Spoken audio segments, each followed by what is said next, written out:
नमस्कार, news point लेकर हाजिर हूं मैं राजीव। दोस्तों, अमेरिका इजराइल को ईरान के खिलाफ जंग छेड़े आज पूरे 1 महीने हो गए हैं। याद कीजिए, पिछले महीने 28 फरवरी को यह जंग की शुरुआत हुई थी और आज 28 मार्च है।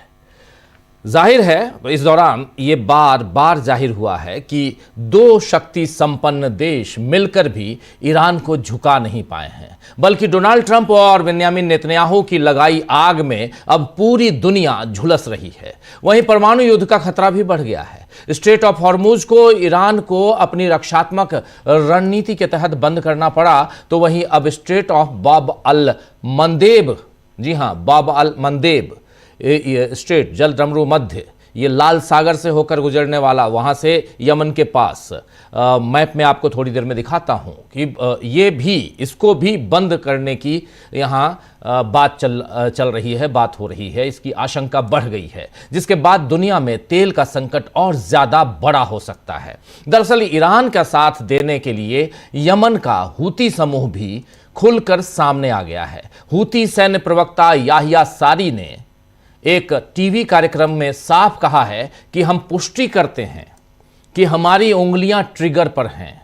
अमेरिका और इजराइल के खिलाफ जंग में हम ईरान का साथ देंगे। अगर लाल सागर को ईरान या उसके सहयोगियों के खिलाफ हमलों के लिए इस्तेमाल किया जाता है तो हूती सीधे सैन्य हस्तक्षेप के लिए पूरी तरह तैयार है।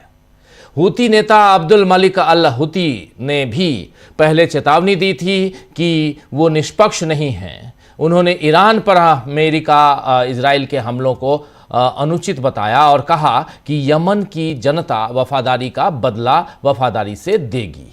तो ये यमन की बात हो रही है, हूती समूह की बात हो रही है। दरअसल अमेरिका के लिए डरने वाली बात यह है कि हूतियों के सक्रिय होने से सबसे बड़ा खतरा बाब अल मंदेब स्ट्रेट पर है, जो यमन के नियंत्रण में है।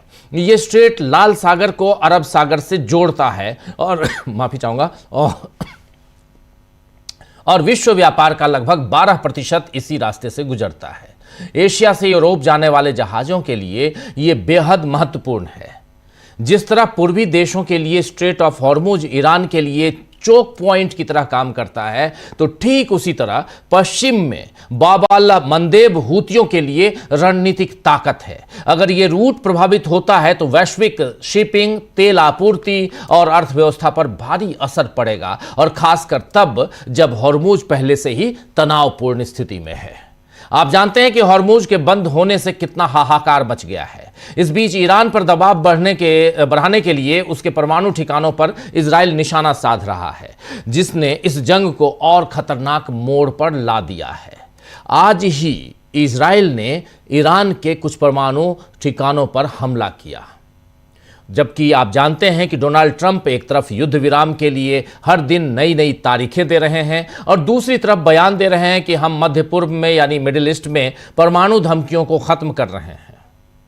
ट्रंप ने कहा है कि माफी चाहूंगा, ट्रंप ने कहा है कि मेरे नेतृत्व में अमेरिका इस कट्टरपंथी शासन से पैदा खतरे को खत्म कर रहा है और ऑपरेशन एपिक फ्यूरी के जरिए ईरान की ताकत को तबाह कर रहा है। हमारे पास दुनिया की सबसे शक्तिशाली सेना है और मैंने इसे अपने पहले कार्यकाल में बनाया। हमारे पास ऐसे हथियार हैं जिन्हें किसी ने नहीं देखा और कुछ के बारे में तो कोई जानता भी नहीं है सिवाय कुछ लोगों के। 47 साल तक ईरान को मिडिल ईस्ट का धौंस जमाने वाला देश माना जाता था, लेकिन अब वो भाग रहा है। ईरान की बात कर रहे हैं।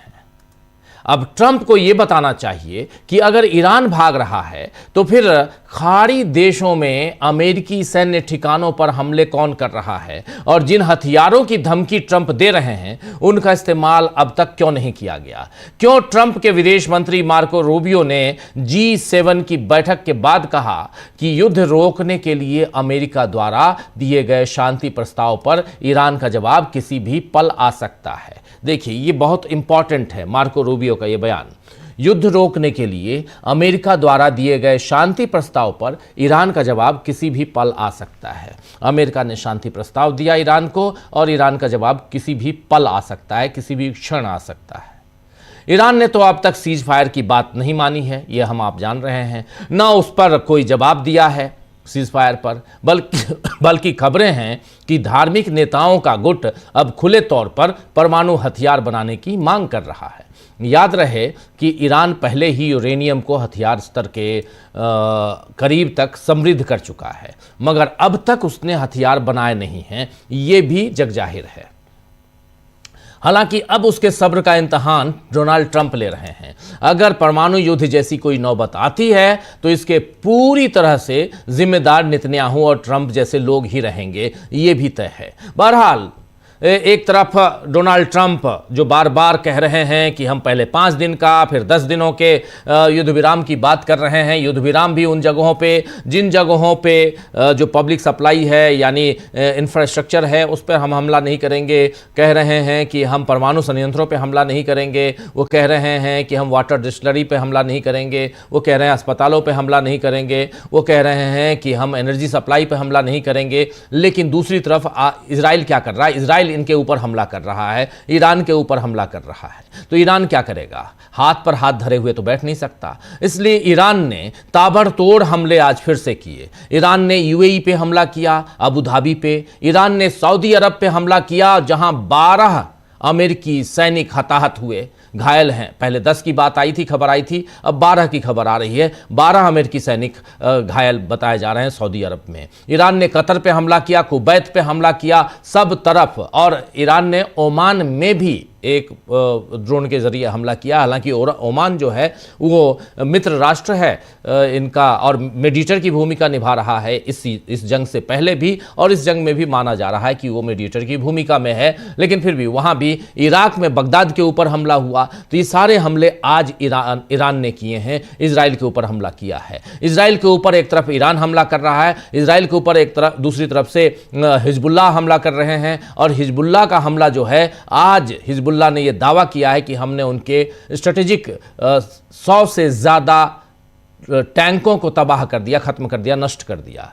और दूसरी तरफ हूतियों ने ऑलरेडी बता दिया है कि हम क्या कर रहे हैं। ये जो तस्वीर है, इस तस्वीर पे जल्दी से मैं आना चाहता हूँ, फिर अपनी बात को आगे बढ़ाएंगे। ये देखिए, थोड़ा सा इसको और जूम आउट कीजिए ज़रा, तब समझ में आए। जूम इन नहीं, जूम आउट कीजिए। जूम आउट करेंगे तब समझ में आएगा। ये जो जगह है, ये जगह, ये बहुत महत्वपूर्ण जगह, ये बाबल मंदिर की बात हो रही है। ऊपर लाल सागर है, लाल सागर आप देख रहे हैं, इसकी बात। ये ज़रूरी इसलिए क्योंकि इधर यमन है। देखिए, यमन के हूती यहीं पे, और ये पूरा इनके उसमें कब्ज़े में है, और ये कब्ज़े में है, इसलिए यहाँ पर और परेशानी में डोनाल्ड ट्रंप, उनकी स्ट्रेटजी ये आ जाती है। और ये लाल सागर है इधर, ये अब नीचे ये लाल सागर, हाँ ये इधर देखिए ऊपर के साइड, हाँ ये लाल सागर है। और ये लाल सागर और अरब सागर को जोड़ने वाला जो स्ट्रेट है नीचे, और बिल्कुल यहाँ से ये लाल सागर, ऊपर स्वेज आपने देखा, स्वेज नहर जिसको हम लोग बोलते हैं वो, और ये यहाँ पर बॉब की बात मैं कर रहा हूँ। तो ये हॉर्मूज से लेकर इधर तक एक दूसरे साइड, क्योंकि कहा जा रहा था कि इसको खोलेंगे, बाबल मंदेब को खोल के हम यहाँ पर अपने हिसाब से आगे बढ़ेंगे, लेकिन ऐसा यहाँ होता हुआ नज़र नहीं आ रहा है। और ये यमन है, नीचे का पार्ट आप लोग देख रहे होंगे। तो चलिए, मैप के ज़रिए हम बताने की कोशिश कर रहे थे कि आखिर चल क्या रहा है और कैसे यहाँ पर परेशानी में पूरा का पूरा मिडिल ईस्ट, कैसे परेशानी में यूरोप, कैसे परेशानी में यहाँ अमेरिका है। ये सब कुछ हम लोग यहाँ पर देख रहे हैं। लेकिन इन सब के बीच बात यहाँ पे एक और महत्वपूर्ण हो जाती है। जब हम मिडिल ईस्ट की बात करते हैं तो मिडिल ईस्ट में आखिर इसके लिए जिम्मेदार कौन है? जिम्मेदार नेतन्याहू और ट्रंप जैसे लोग ही हैं, वही दोनों जिम्मेदार हैं। बहरहाल मिडिल ईस्ट की इस जंग के बीच देश में भी सियासी जंग तेज हो गई है। सियासी जंग देश में तेज हो गई है। सियासी जंग देश में तेज होने का मतलब यानी 5 राज्यों में चुनाव की मैं बात कर रहा हूं। 5 राज्यों में चुनाव की तैयारियों में तमाम दल जुट गए हैं, लेकिन जंग का पूरा असर यानी मिडिल ईस्ट की जंग का पूरा असर इस बार के चुनाव पर पड़ता हुआ दिख रहा है।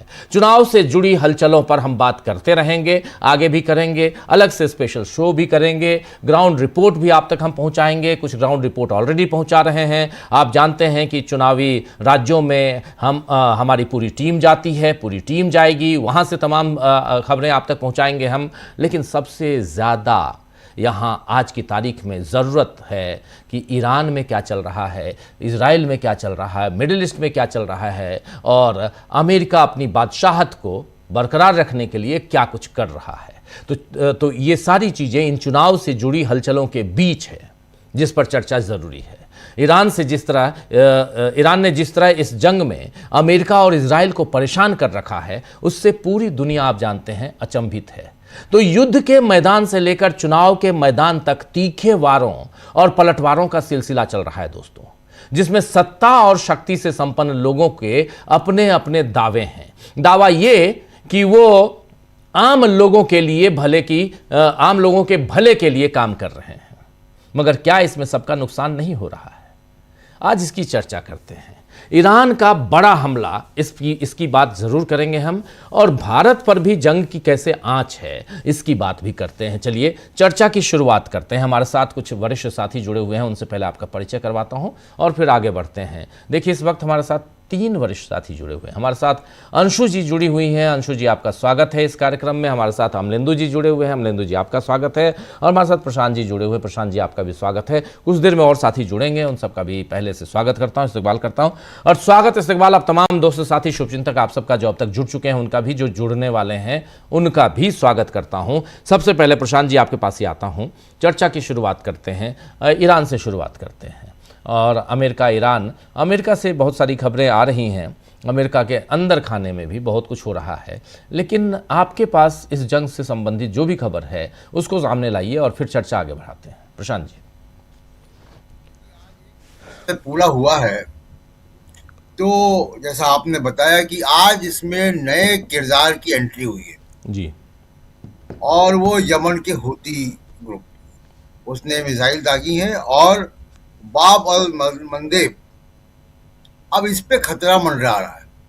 और उसने बहुत साफ कहा है कि हम उसको भी बंद कर सकते हैं। अगर ये बंद होता है तो जैसा आपने बताया कि 12% जो ऑयल है वो यहाँ से होकर गुजरता है, और स्वेज कैनाल से जाने वाला जितना भी मालवाहक जहाज है वो यहीं से होकर गुजरते हैं।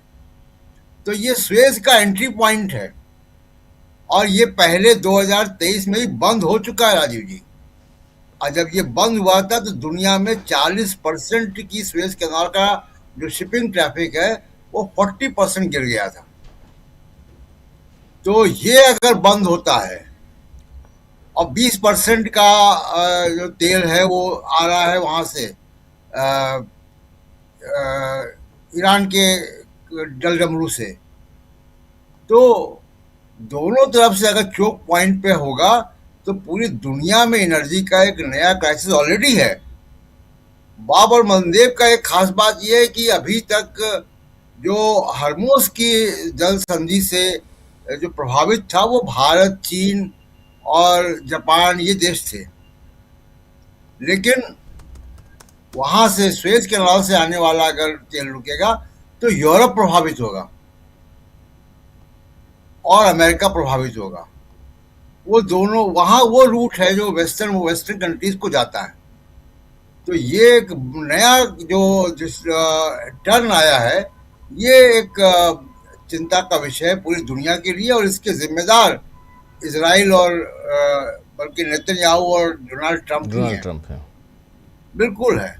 और ये नई एनर्जी क्राइसिस यहाँ पे पैदा हो रही है, और भारत के लिए तो और मुश्किल की बात है, क्योंकि डॉलर लगातार महंगा हो रहा है, 95 रुपए के आसपास है। भारत का जो ऑयल बास्केट है, इंडिया बास्केट जिसको कहते हैं, वो कोई $150 के आसपास पहुंच गया है। तो भारत के ऊपर एक नया आर्थिक संकट है। मोदी जी बयान जरूर देते रहे, ट्रम्प बयान देते रहे, बयानों से कुछ होता नहीं है जब तक कि इस पे कोई सकारात्मक जो है परिवर्तन नहीं होगा।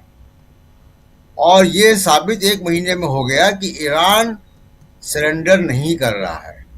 इस 1 महीने में ईरान ने अपना सुप्रीम लीडर खोया, लारिजानी को इन्होंने मारा, तमाम मिलिट्री कमांडर्स को मारे। उसके बावजूद ईरान का 1 इंच भी आप कहें कि कोई जो है उसने प्रभाव कोई कमी आई हो ऐसा दिखता नहीं है।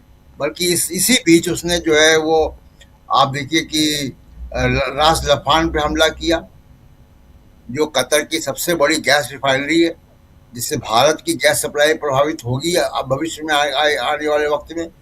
तो ये ईरान लगातार जो है वो अपना दबदबा उस इलाके में बढ़ाए हुए है।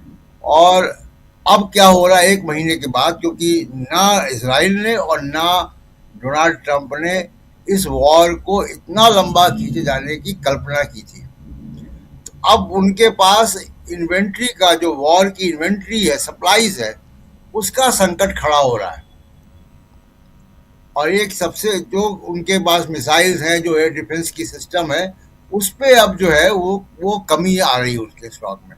और ईरान ने एक नया जो टैक्टिक्स अभी पिछले कुछ दिनों से अपनाई है, वो हिजबुल्लाह के थ्रू, हिजबुल्लाह और IRGC दोनों बहुत ही टाइमिंग का कोऑर्डिनेट करके मिसाइल और रॉकेट जो है वो लॉन्च करते हैं, ताकि जो इनका आयरन डोम है, जो एयर डिफेंस सिस्टम है, उसको वो डॉज कर सके, उसको धोखे में रख सके, और उसमें वो कामयाब भी हैं।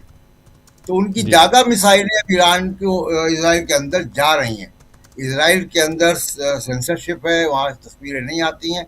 जो थोड़ी बहुत खबरें बाहर मिलती हैं तो लगता है कि इसराइल की जनता परेशान है, वहाँ बड़ा डैमेज हुआ है और पूरे मिडिल ईस्ट में डैमेज हुआ है।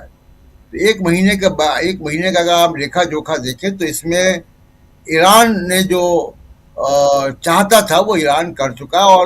और ईरान की इस पूरे युद्ध में जो कोशिश है, वो जो 45 साल का उसका जो संकट चल रहा है सैंक्शंस का, उस सैंक्शंस से निपटने का उसने रास्ता जो है वो निकाल लिया हर्मोज जल डमरू के रास्ते से। और दूसरा एक जो नया डेवलपमेंट हुआ, जो अमेरिका के लिए चिंता की बात होगी, वो चिंता की बात यह है कि इसी एक महीने के दौरान पेट्रो युआन ने तेजी पकड़ी है। तो वो रशिया, चाइना, पाकिस्तान, इन तमाम देशों ने पेट्रो युआन पे खरीदारी की है। और ये खरीदारी, पेट्रो युआन का जो ट्रेडिंग है वो 5 से 7% हो गया है। ये डॉलर के जो एकाधिकार है पेट्रो डॉलर का, उसको चुनौती दे रहा है।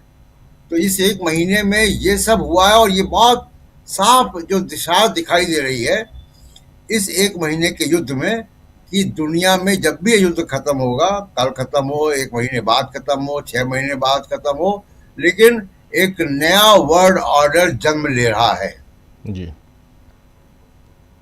और उसमें एक बड़ी भूमिका ब्रिक्स निभा सकता था।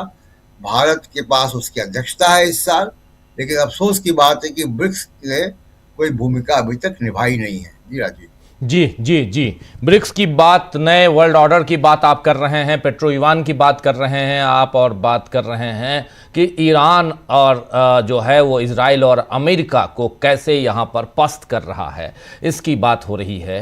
बहुत महत्वपूर्ण बातें हम लोग कर रहे हैं। हमारे साथ सिराज जी भी जुड़ गए हैं। सिराज जी, आपका स्वागत करता हूँ इस कार्यक्रम में, और सिराज नकवी साहब और हमारे तमाम साथियों। आना चाहता हूँ जल्दी से अंशु जी आपके पास, फिर सिराज जी आपके पास भी आता हूं।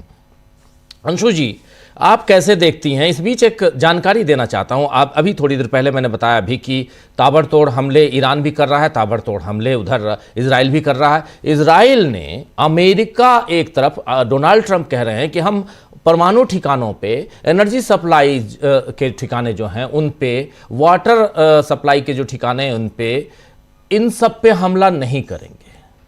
लेकिन आज तीसरी बार बुशहर परमाणु ठिकाना जो इनका है, परमाणु रिएक्टर है, उस पे ईरान का, उस पे इजराइल ने हमला किया है।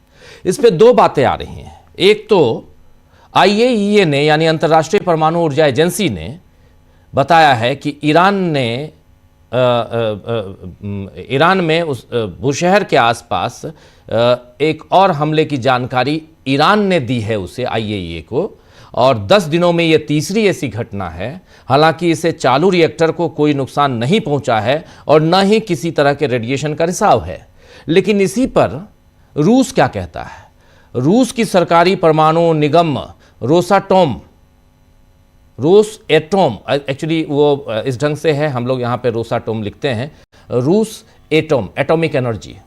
तो एटॉमिक एनर्जी का जो वो पूरा अपने यहाँ जैसे पब्लिक लिमिटेड जो कंपनियां हैं वैसे ही ये भी हैं, रोसएटोम।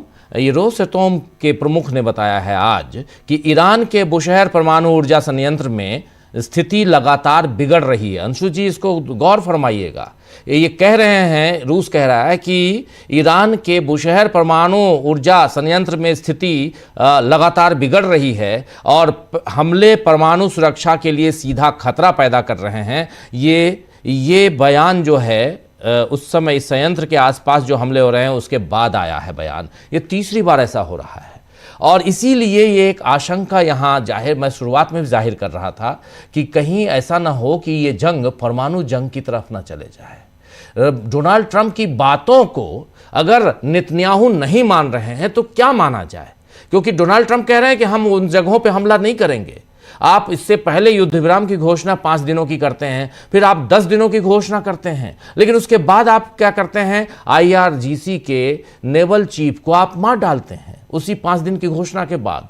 10 दिन की घोषणा करते हैं तो आप बुशहर परमाणु संयंत्र पर हमला कर देते हैं। हालांकि कह रहा है कि अभी रिसाव नहीं है, लेकिन अगर रिसाव हो गया तो कितना बड़ा खतरा है। दोनों के बीच चल क्या रहा है ओवरऑल इस जंग में? ईरान अपनी जगह पे तो है, लेकिन इजराइल कहां दिखाई देता है, अंशु जी?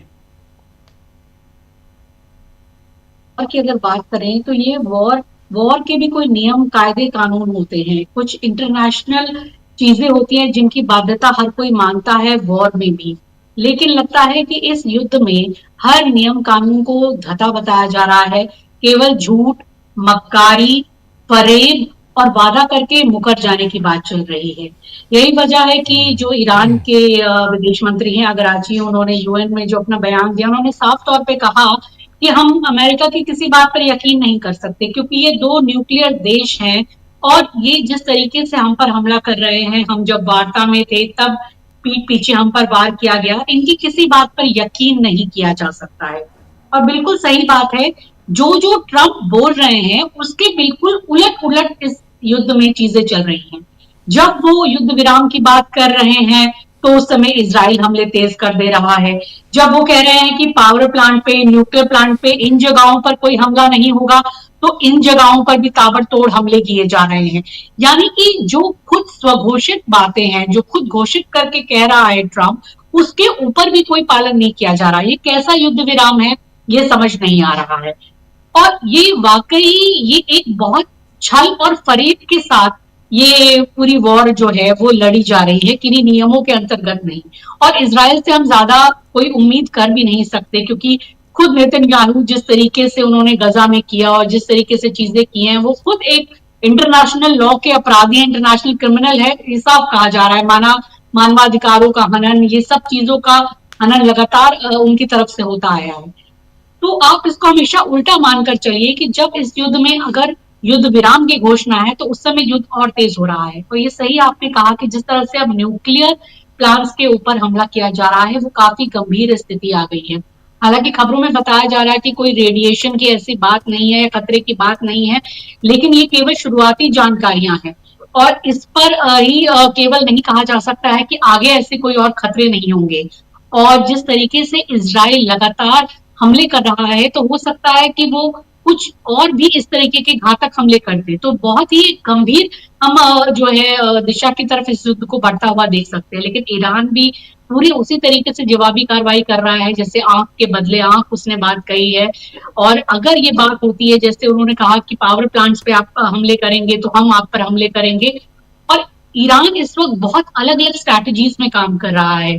कुछ विशेषज्ञों का ये भी मानना है कि अब उनकी जो नजर है ईरान की, वो जो अमेरिकी सैनिक हैं, वो जो जगह जगह गल्फ में कहीं होटल में शरण लिए हुए हैं, कहीं छुपे हुए हैं, उनको खोज खोज कर उनको जिंदा पकड़ने की एक स्ट्रैटेजी पे काम कर रहा है।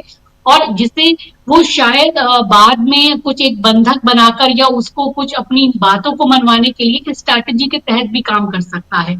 लेकिन उससे पहले ज्यादा खतरे ये हैं कि जो आपने बात कही कि कहीं परमाणु ठिकानों या परमाणु संयंत्रों या जहां पर भी यूरेनियम या इस तरह के कोई पदार्थ है, अगर वहां पर इस तरह के हमले होते हैं इजराइल के द्वारा, और कोई कोई अगर वहां से रेडिएशन होता है तो ये कितना बड़ा खतरा हो जाएगा।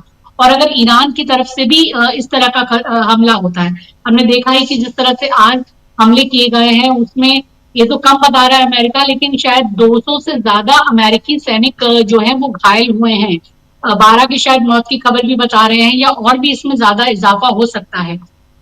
तो पूरी तरीके से ट्रंप ने इजराइल के लिए एक एक ऐसे युद्ध की तरफ अमेरिका को धकेल दिया है जिसमें वो अपने देश से भी साफ बातें नहीं कह पा रहे हैं। और आज एक बड़ा अजीब सा वीडियो है वो ट्रंप का सामने आया कि वो कल लोगों को कुछ बयान देने के बाद वो नाचते हुए नजर आ रहे हैं, वो डांस कर रहे हैं। मतलब वो कैसे बयान देते हैं, ये बहुत ही हास्यास्पद लगता है। कभी वो कहते हैं कि ईरान ने उन्हें कहा है कि वो मैं वहां का सुप्रीम लीडर बन सकता हूँ, वो कुछ भी बयान देते रहे हैं।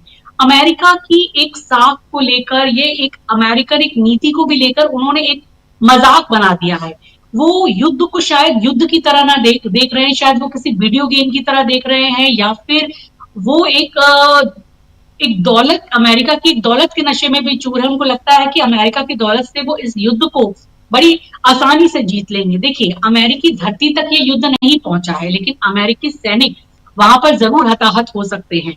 और ये चीजें जो हैं वहां के लोग भी ये समझ रहे हैं कि अगर युद्ध बढ़ा और जिस तरीके से अभी भी तेल के दाम बढ़ रहे हैं और बहुत सारी चीजें ऐसे हो रही हैं, अमेरिका में भी 50% ऐसे लोग हैं जो हैंड टू माउथ है, जिनके पास इतना पैसा नहीं है कि अगर उनका $1000 का बजट बढ़ जाता है, अगर उनको खाने पीने पर या फिर पेट्रोल पर अधिक खर्चा करना पड़ता है, तो वहां पर बहुत बुरी स्थिति आ जाएगी। वहां पर लोग भी सड़कों पर उतर सकते हैं और वहां पर भी ट्रंप का एक विरोध शुरू हो सकता है।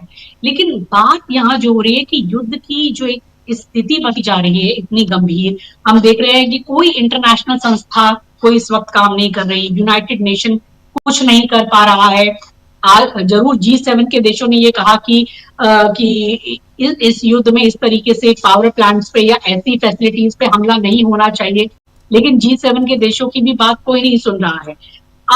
ट्रंप जो है वो अनाप शनाप बयान दे रहे हैं, वो कह रहे हैं कि नेटो देश हमारी बात नहीं मानेंगे तो हम इनके लिए ये नहीं करेंगे। तो ये युद्ध जो लग रहा है कि वो बिल्कुल एक अनर्गल जो नेता है, कुछ उनके हाथ में पड़ा हुआ एक ऐसी चीज है जो वो कभी भी किसी भी दिशा में जा सकता है। और ये युद्ध विराम जो किया है ट्रंप ने, वो केवल जो लग रहा है कि वो युद्ध को और आगे बढ़ाने के लिए ही किया है। इस दौरान वो शायद अपनी सेनाओं की रीग्रुपिंग करेंगे, उनके जो इंटरसेप्टर्स की कमी हो गई है उन इंटरसेप्टर्स को वो ज्यादा लाने की कोशिश करेंगे। पर इस बीच पूरी दुनिया एक बड़े संकट से गुजर रही है, ट्रंप पर दबाव भी बहुत है।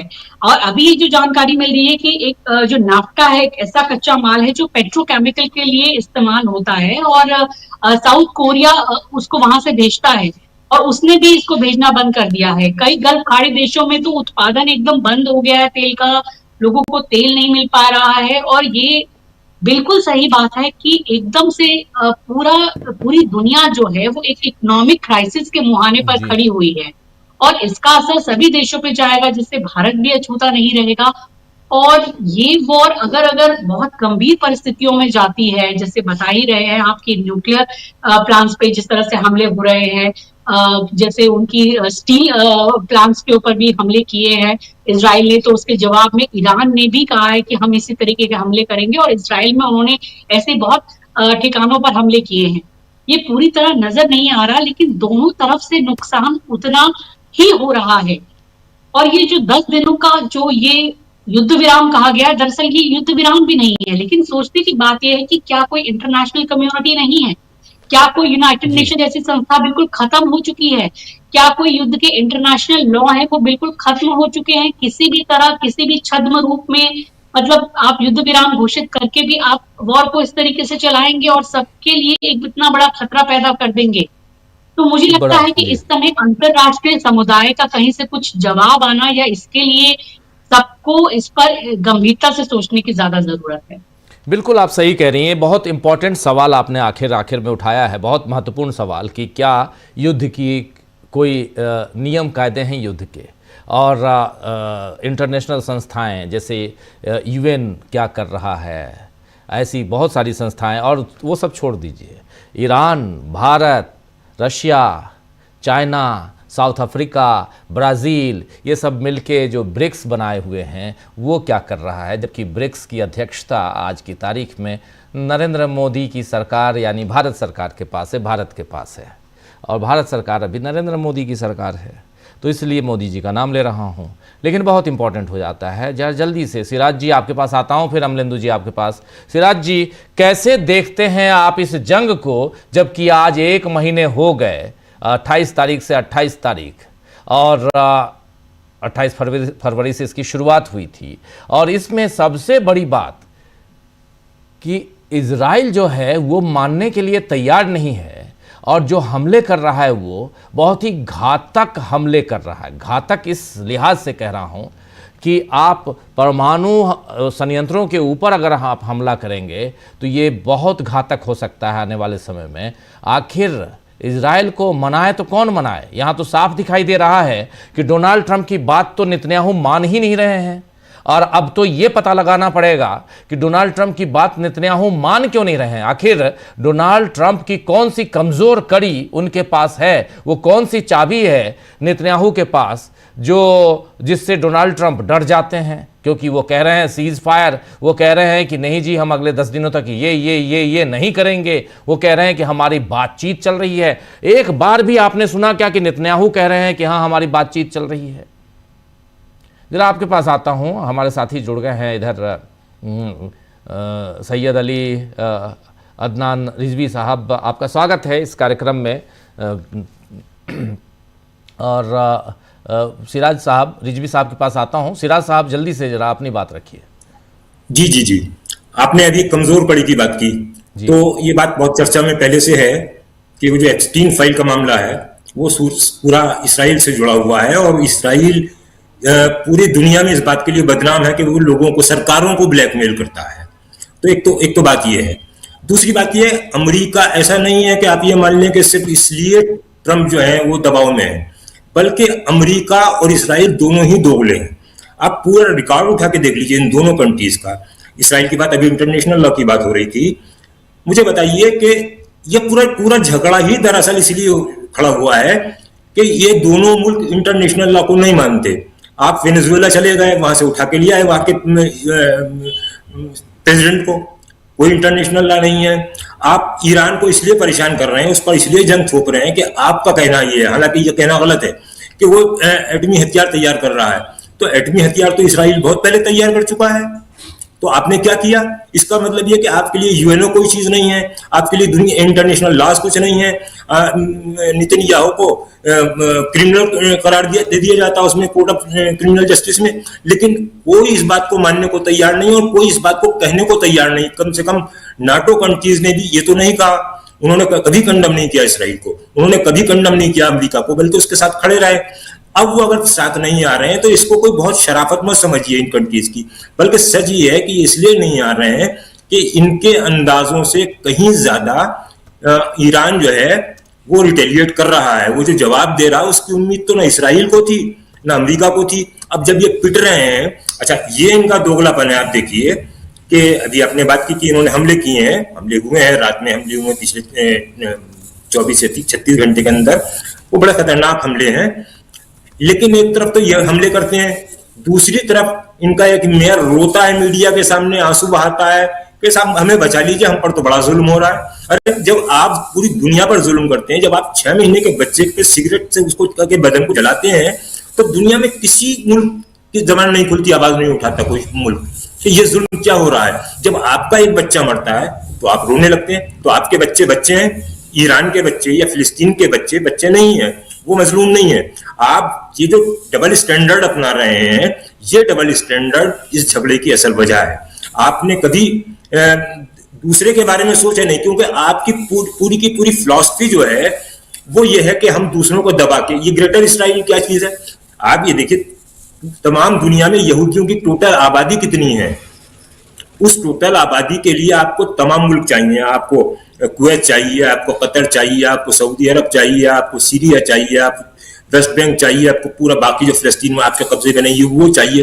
तो आप सिवाय अपनी सरहदें बढ़ाने के कुछ नहीं कर रहे हैं, और उसके लिए आप मासूम बच्चों का कत्ल करते हैं, आप शहरियों का कत्ल करते हैं, आप औरतों का कत्ल करते हैं, और आपको कुछ नहीं कहा जाता।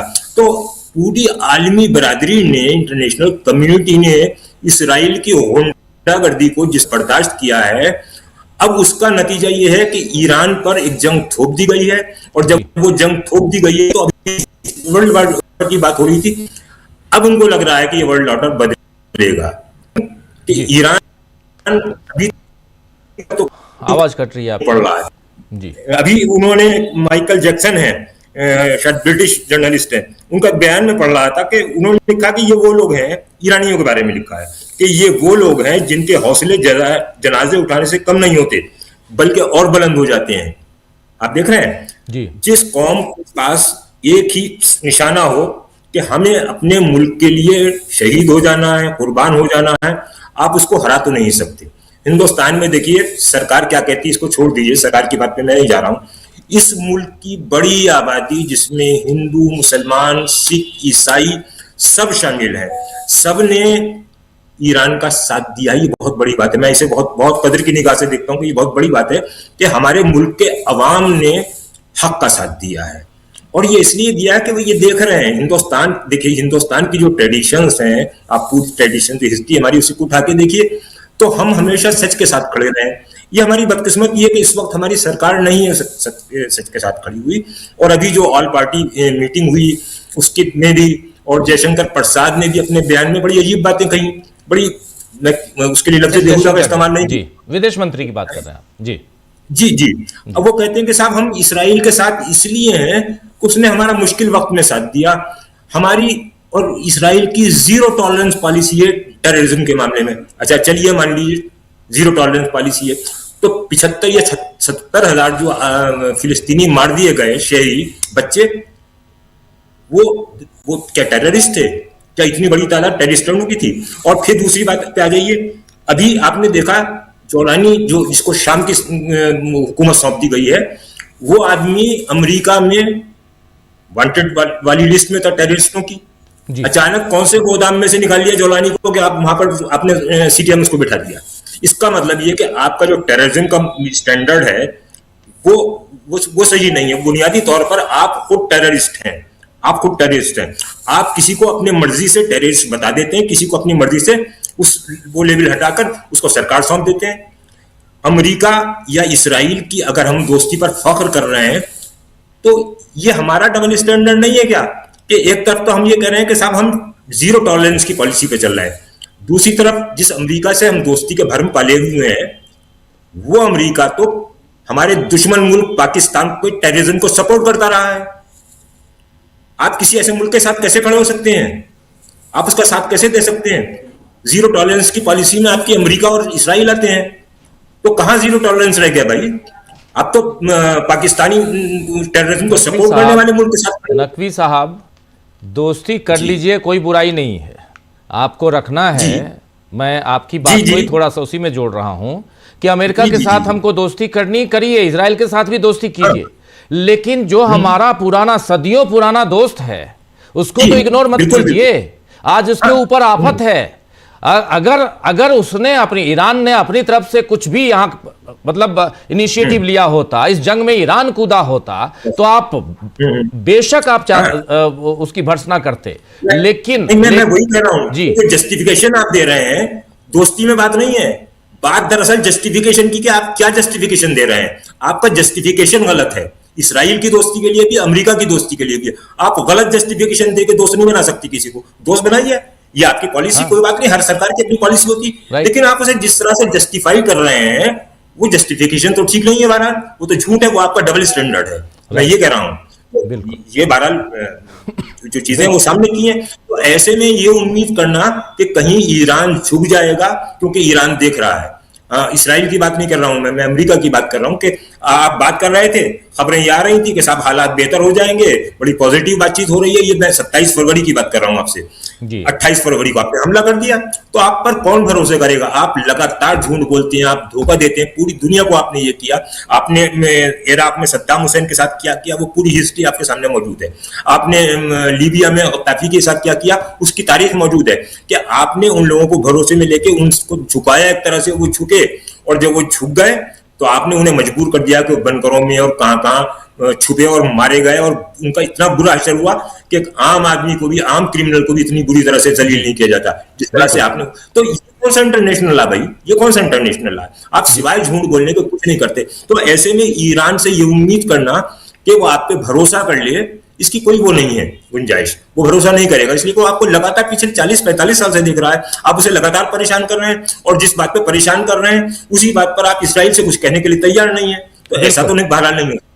बिल्कुल बिल्कुल बिल्कुल। नकवी साहब, आता हूं दोबारा आपके पास, रिजवी साहब के पास आता हूं। रिजवी साहब से बेहतर और कौन बताएगा कि आखिर ईरान इस वक्त सोच क्या रहा है, चाह क्या रहा है और करने क्या वाला है? रिजवी साहब से बेहतर और कौन बताएगा? हम लोग तो सब बहुत दूसरे ढंग से देख रहे हैं, लेकिन रिजवी साहब चूंकि बहुत नज़दीक से देख रहे हैं। इसलिए ज़रा बताइए रिजवी साहब आप कि यहाँ ईरान की स्ट्रेटेजी और उसमें बहुत बुरी तरह मात खाता हुआ अमेरिका खासकर दिखाई देता है, जिस अमेरिका की बादशाहत की बात पूरी दुनिया करती रही, वर्ल्ड ऑर्डर में अमेरिका नंबर 1 इसकी बात होती रही।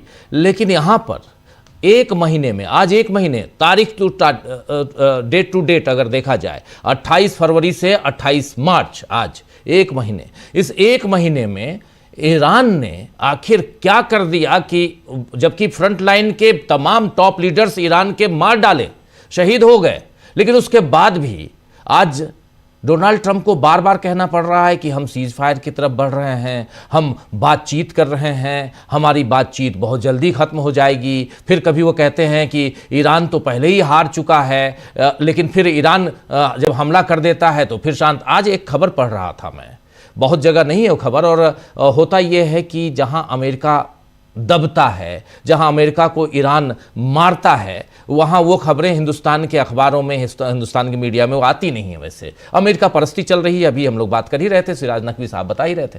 तो इस कारण खबर ये है कि डोनाल्ड ट्रंप ने कहा कि हमारे यूएसएस अब्राहम पर ईरान ने चौतरफा हमला किया, चौतरफा हमला किया। आप जरा इसको और अच्छे से बताएंगे, और इस बात को डोनाल्ड ट्रंप बता रहे हैं।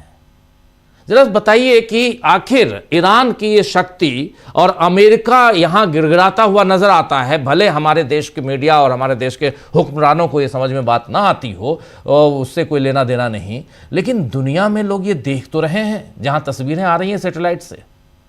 रिजवी साहब,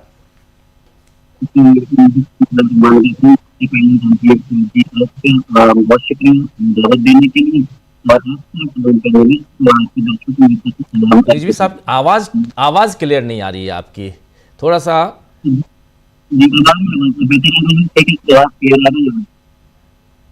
अगर हेडफोन लगा लें तो बेहतर होगा, या मैं कहता हूं बहुत इंपॉर्टेंट, मैं आपसे कुछ सवाल जी, हेडफोन लगा लें तो बेहतर होगा। मैं इधर से अपने साथी को कहता हूं आपसे कांटेक्ट कर लें।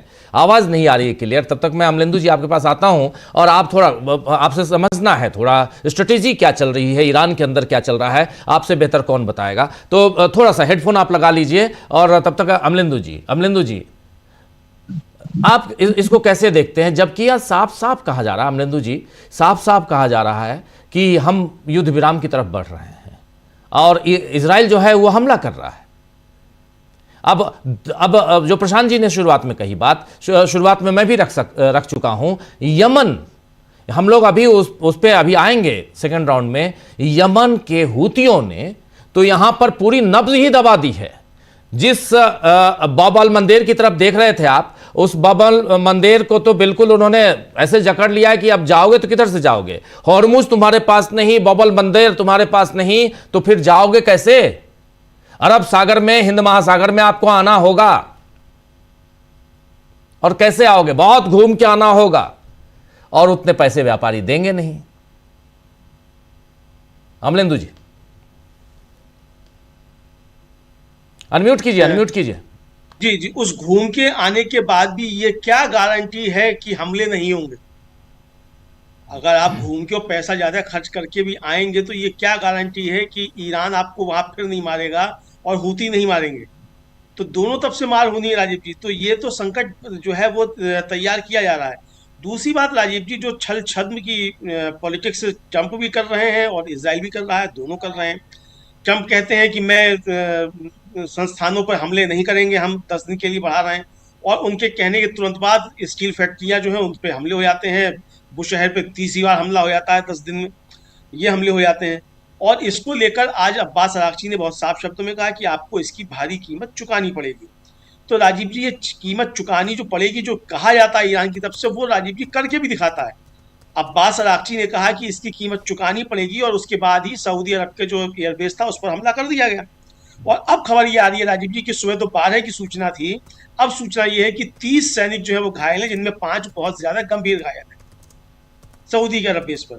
यह सूचना आ रही है। अब यमन के हूथी जिस तरीके से इसमें शामिल हुए हैं, तो राजीव जी ये तो इसका मतलब अब विश्व युद्ध की तरफ बढ़ता हुआ दिख रहा है। अगर आप में ये इस तरीके से शामिल हो जा रहे हैं, अभी तक तो हिजबुल्लाह के खिलाफ जो था वो चल रहा था, हिजबुल्लाह शामिल हुआ, उसके बाद अगर इराक के जो मिलिशिया हैं वो शामिल हो गए, अब जो है अब हूथी भी इसमें शामिल हो जाए, तो ये पूरा क्षेत्र जो है वो एक तरीके से आप जो है वो कत्लेगाह में तब्दील करना चाहते हैं अमेरिका और इजराइल मिलकर।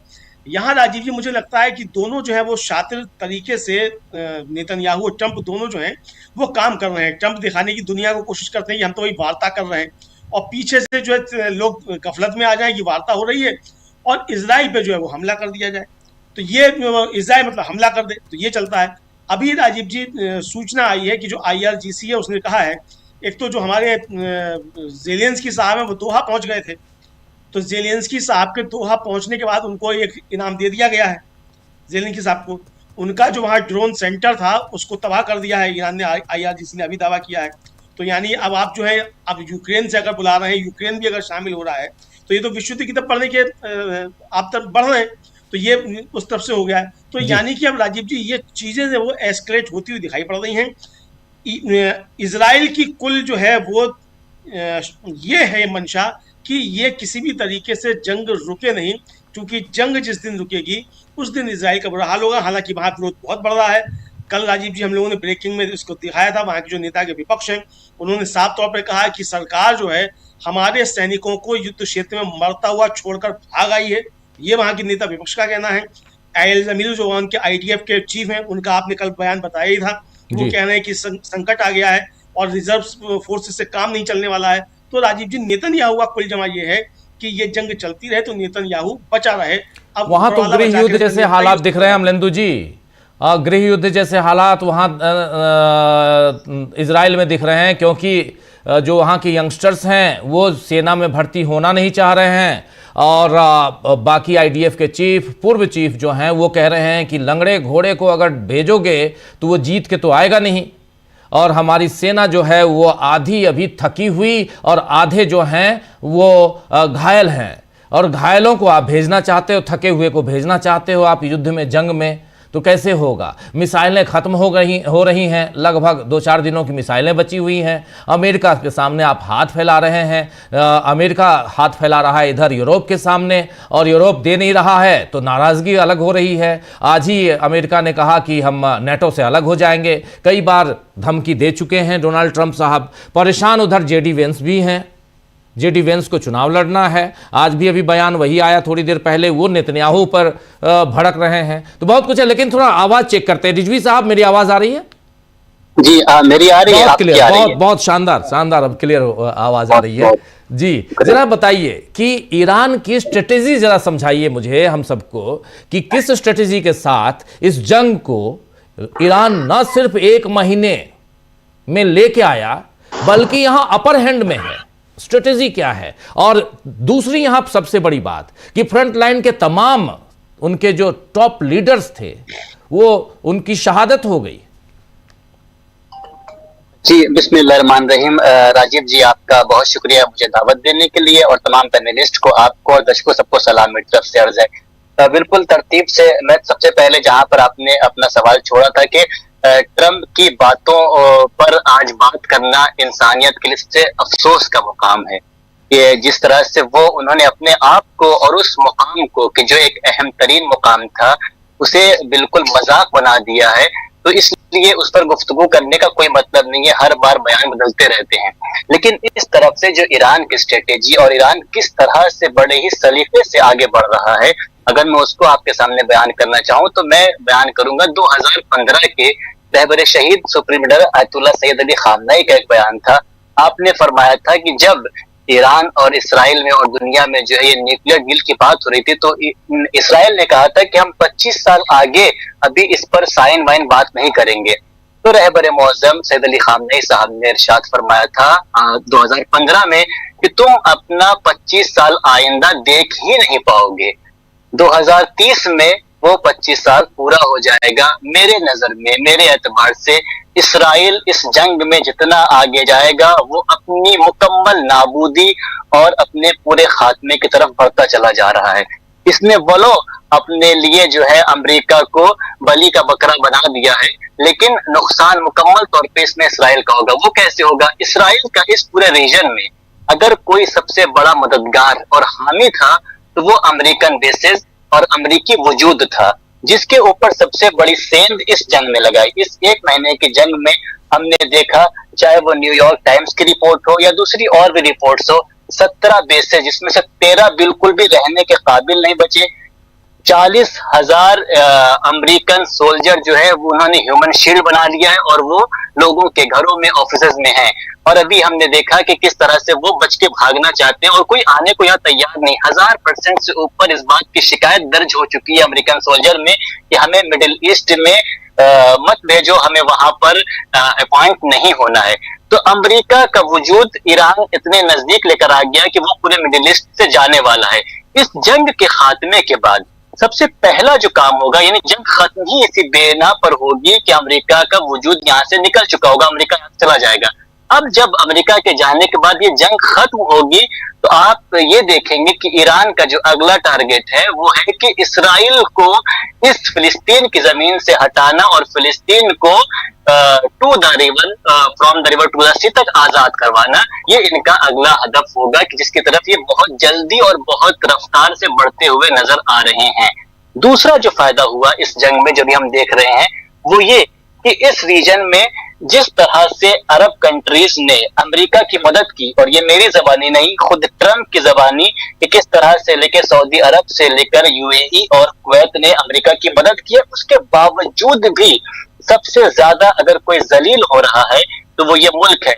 मैं आपके सामने अदब का लिहाज रखते हुए वो जुमले नहीं दोहराऊंगा जो कल अमेरिका के ट्रंप ने दोहराई है MBS के लिए। कितने नाजिबा अल्फाज। तो ये जलील भी हो रहे हैं और उसी की गोदी में बैठे भी हुए हैं। ये इनको सजा मिली है इस जंग के तुफैल में।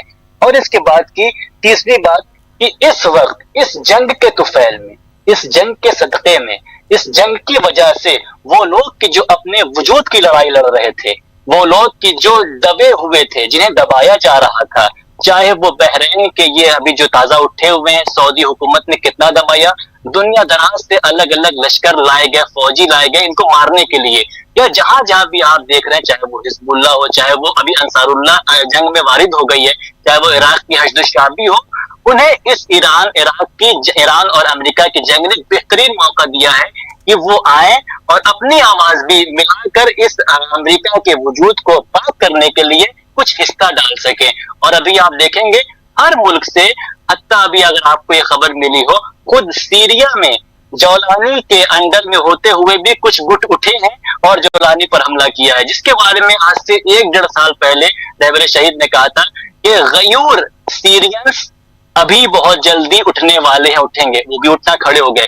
तो इस जंग की वजह से मिडिल ईस्ट में मौजूद वो तमाम तर मजलूम जो दबे हुए थे, अब वो अपनी आवाज बुलंद करेंगे और अपना हिस्सा डालेंगे अमेरिका को यहाँ से भगाने निकालने में। तो बस एक आखिरी बात कि जो ये तो हो गई बाहर की बात, अब हम बात करते हैं ईरान के अंदर की, ईरान की अवाम की। फिर मैं कोट करूंगा रहबर शहीद आयतुल्लाह सैयद अली खामनेई साहब का जुमला कि हमें परमाणु बम की जरूरत नहीं है। क्यों? क्योंकि हमारा परमाणु बम लोगों का ईमान, ये जवान और ये लोग हैं। इस 28 दिन, इस एक महीने 28 फरवरी बल्कि 1 मार्च से जब खबर आई थी शहादत की, तब से लेके अब तक ईरानी अवाम ने यह साबित कर दिया कि जिस अवाम के बारे में, जिन लोगों के बारे में रहबर बात करते थे, अयतुल्लाह खामनेई बात करते थे, वाकई वो ये अवाम है कि जो हमलों के साए में, फौजों के साए में, और बिल्कुल बारिश हो, हर रात की आपके पास तस्वीर मेरे दोस्तों के जरिए से पहुंचती है, वो मैदान में खड़ी बता रही है कि वाकई ईरान को किसी भी परमाणु हथियार की जरूरत नहीं है, क्योंकि ये अवाम है। अगर ये अवाम 1% भी राजीव जी, अगर ये अपने इस जंग के खिलाफ होती या इस निजाम के खिलाफ होती, आप यकीन मानिए IRGC या वहां की जो फौज है वो अमेरिका का कुछ ना बिगाड़ पाती, वो अंदर देखती या बाहर देखती।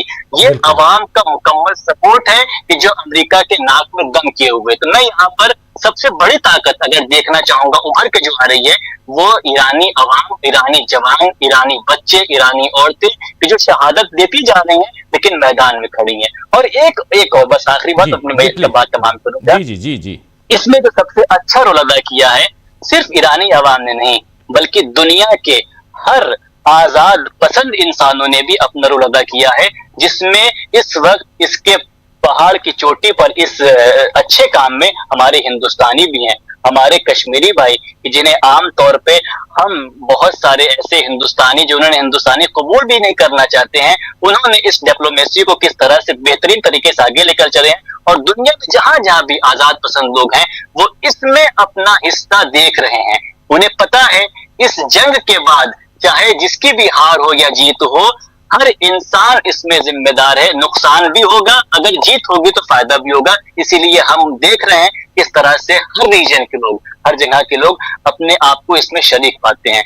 तो इस तरह से मैं देख रहा हूं कि 1 महीने के बाद ये जंग अपर हैंड वाली जो बात है, सिर्फ अपर हैंड जंग के मैदान में नहीं है राजीव जी, ये अपर हैंड इंसानियत में भी है, ये अपर हैंड वो तमाम तर बातों में है कि जो अब तक पिछले 47 साल से कही जा रही थी। अपर हैंड इस बारे में भी है कि जो वेस्टर्न मीडिया की तरफ से प्रोपेगेंडा फैलाए जा रहे थे ईरान के बारे में, वो सब आज खुल के सामने आ गया कि वहां की औरतों की तालीमाती ताकत क्या है, वहां के और भी चीजें क्या है। तो मेरे एतबार से अपर हैंड हर जगह पर आपको नजर आएगा। जी आता हूं दोबारा आपके पास। जरा एक छोटा कमेंट लेना चाहूंगा। प्रशांत टंडन जी हमारे साथ जुड़े हुए हैं, नकवी साहब हैं, आप हमारे साथ रिजवी साहब बने रहिए प्लीज। और प्रशांत जी बहुत महत्वपूर्ण बातें यहाँ पे बता रहे हैं रिजवी साहब, और ईरान की आवाम और बहुत जिस चीज़ को खोजने की हम कोशिश कर रहे थे, हालांकि लगातार हम लोग चर्चा कर भी रहे हैं पिछले 1 महीने से कि वहाँ की, और जो तस्वीरें हम देख रहे हैं, जो रिजवी साहब इनके साथियों इन सब के ज़रिए हम तक आती हैं तस्वीरें, वही हम विजुअल्स दिखाते हैं। और अलग अलग शहरों में अभी हम दिखा रहे थे, तेहरान में और कोम में और दूसरे शहरों में किस ढंग से सड़कों पे लोग हैं झंडे लिए हुए, अल्लाह अकबर के नारे लगा रहे हैं। और लेकिन प्रशांत जी, अमेरिका यहाँ पे कहाँ दिखाई देता है आपको?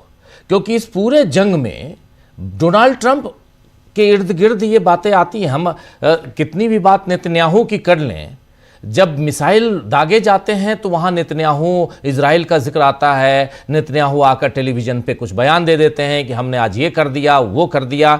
लेकिन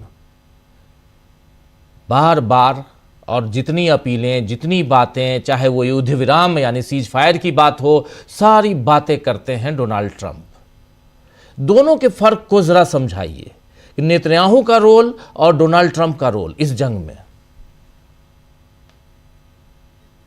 और डोनाल्ड ट्रंप दोनों ईरान को या एशियन कंट्रीज को सांस्कृतिक तौर पे समझने में भूल कर गए। युद्ध राजीव जी केवल असलहों से नहीं लड़ा जाता, उसके पीछे इंसान जो है वो बहुत बड़ी एक, उससे बड़ा कोई वेपन नहीं है इंसान से बड़ा। आप कितनी बड़ी मिसाइल ले आए, कितने आप जहाजी बेड़े ले आए। और मैं इसको बहुत दिन पहले भी कह चुका हूँ राजीव जी, फिर कह रहा हूँ कि अमेरिका यहाँ पे 20th सेंचुरी की वॉर मशीन के साथ आया। ईरान ने 21st सेंचुरी की लड़ाई लड़ी है। इतने कम संसाधन होने के बावजूद। और इंसानी अहमियत का मैं क्यों बात कर रहा हूँ कि देखिए, आपने उनके सबसे बड़े नेता और धार्मिक गुरु, उनके हेड ऑफ स्टेट को मार दिया। अयतुल्ला खमनेई को आपने मार दिया पहले दिन। उसके बाद भी ईरान, और अंदाजा यही था कि उनको आप मार देंगे, 2-3 मिलिट्री कमांडर्स को मारेंगे, ईरान में अस्त व्यस्त हो जाएगा ईरान। तो हुआ नहीं, बल्कि उनका तो अगली जनरेशन आ गई, उनके पास अब हेड ऑफ स्टेट भी है, उनके पास अपना जो है वो रहबर भी है। तो अब आप अमेरिका इसमें भूल कर गया, और ये भूल अमेरिका अपने इतिहास से नहीं समझ पाया कि वियतनाम में उसने क्या देखा था, उसने अफगानिस्तान में क्या देखा। एक बड़ा मशहूर जुमला है जो एक political scientist, American political scientist ने कहा है कि ट्रिलियंस ऑफ डॉलर अमेरिका ने खर्च किए, ट्रिलियंस ऑफ डॉलर, अरबों खरबों डॉलर, 4 प्रेसिडेंट, और किस लिए अफगानिस्तान में, कि तालिबान को हटाकर तालिबान को ले आए। तो अमेरिका अपने इतिहास से ही जो है वो समझ नहीं पाया इस पूरे युद्ध को, और वो 21st सेंचुरी की लड़ाई नहीं लड़ पा रहा है। अब आप देखिए, एक कुछ हजार डॉलर का एक ड्रोन को ध्वस्त करने के लिए मिलियंस ऑफ डॉलर का anti missile, anti drone system चलता है, जो आयरन डोम है या एंटी एयर डिफेंस है जो। तो ये पूरी जो लड़ाई है वो अब 21st सेंचुरी में जा चुकी है। इसमें अब बड़े बड़े जहाजी बेड़ों का कोई इस्तेमाल नहीं है, B-52 बॉम्बर का कोई इस्तेमाल नहीं है, वो केवल अब म्यूजियम में है, उन पर डॉक्यूमेंट्रीज बनाइए, बहुत अच्छी लगेंगी। लेकिन अब नए ज़माने के युद्ध में ये मशीनें काम नहीं आती। अब आर्टिफिशियल इंटेलिजेंस का ज़माना है। दूसरी एक आखिरी बात राजीव जी मैं कहूँगा, उसमें एक सूचना और जोड़ के, कि जब से ईरान अभी ये हमला हुआ है ईरान के ऊपर, और ईरान ने इजराइल पर अटैक किया है, 500 से ऊपर मिसाइलें इजराइल में गई हैं, लगभग 20 मिसाइल रोज। बड़े पैमाने पर डैमेज है क्लस्टर बम से। अपार्टमेंट टूट गए हैं, वहां भी बहुत ही विध्वंस हुआ है, वो भी अफसोस की बात है। कहीं भी जान जाती है वो अफसोस की बात है। तो अब इजरायली अपने नेता को, ऐसे नेता को चुना, उसका वो खामियाजा भुगत रहे हैं। हर देश भुगतता है। अगर भारत की विदेश नीति ठीक होती तो भारत में गैस की लाइनें नहीं लगी होती। चीन के तो गैस के टैंकर और जा रहे हैं बराबर, भारत के भी जाते हैं। अगर भारत ईरान के साथ ऐसी परंपरागत दोस्ती थी वो होती तो तमाम जो देश की जनता है, चाहे वो इजराइल की हो, चाहे अमेरिका की हो, चाहे वो भारत की हो, वो अपने डेमोक्रेसी के जरिए एक ऐसे नेता आपने चुने, उसकी एक वो परेशानी अपने लिए पैदा करते हैं। और एक आखिरी बात, दुनिया का इतिहास आप देखिए, दुनिया का इतिहास जो है वो कमजोर और ताकतवर की लड़ाई का है, और इसमें कमजोर को जो है वो सिंपैथी मिलती इतिहास की भी। अगर ताकतवर ही हमेशा जीत रहा होता तो इस वक्त दुनिया में लोकतंत्र नहीं होता, एम्पायर्स होते, राजा महाराजा होते। तो ये इतिहास का दिशा भी यही बताती है कि डेविड वर्सेस गोलियत की लड़ाई में डेविड ही जीतता है, इतिहास में जीतता आया है। तो और वो इतिहास का डायरेक्शन भी यही बता रहा है कि यही हो रहा है। भारत में भी ऐसे साम्राज्य को जिसका सूरज अस्त नहीं होता था, उसको छोड़ना पड़ा भारत ना। भारत भी उससे निकला है आज़ादी के आंदोलन में, कि गरीब आदमी ने अपना राज स्थापित किया ना यहाँ पे, और एक ऐसे साम्राज्य को जो पूरी दुनिया में फैला हुआ था उसको शिकस्त दी। तो ये दुनिया का इतिहास है जहाँ पे वो खड़ा। आपको भारत को या दुनिया के तमाम देशों को ये तय करना है कि आप इतिहास के किस तरफ खड़े होने जा रहे हैं। अफसोस की बात है कि नरेंद्र मोदी इतिहास की गलत तरफ जाके बैठ गए हैं।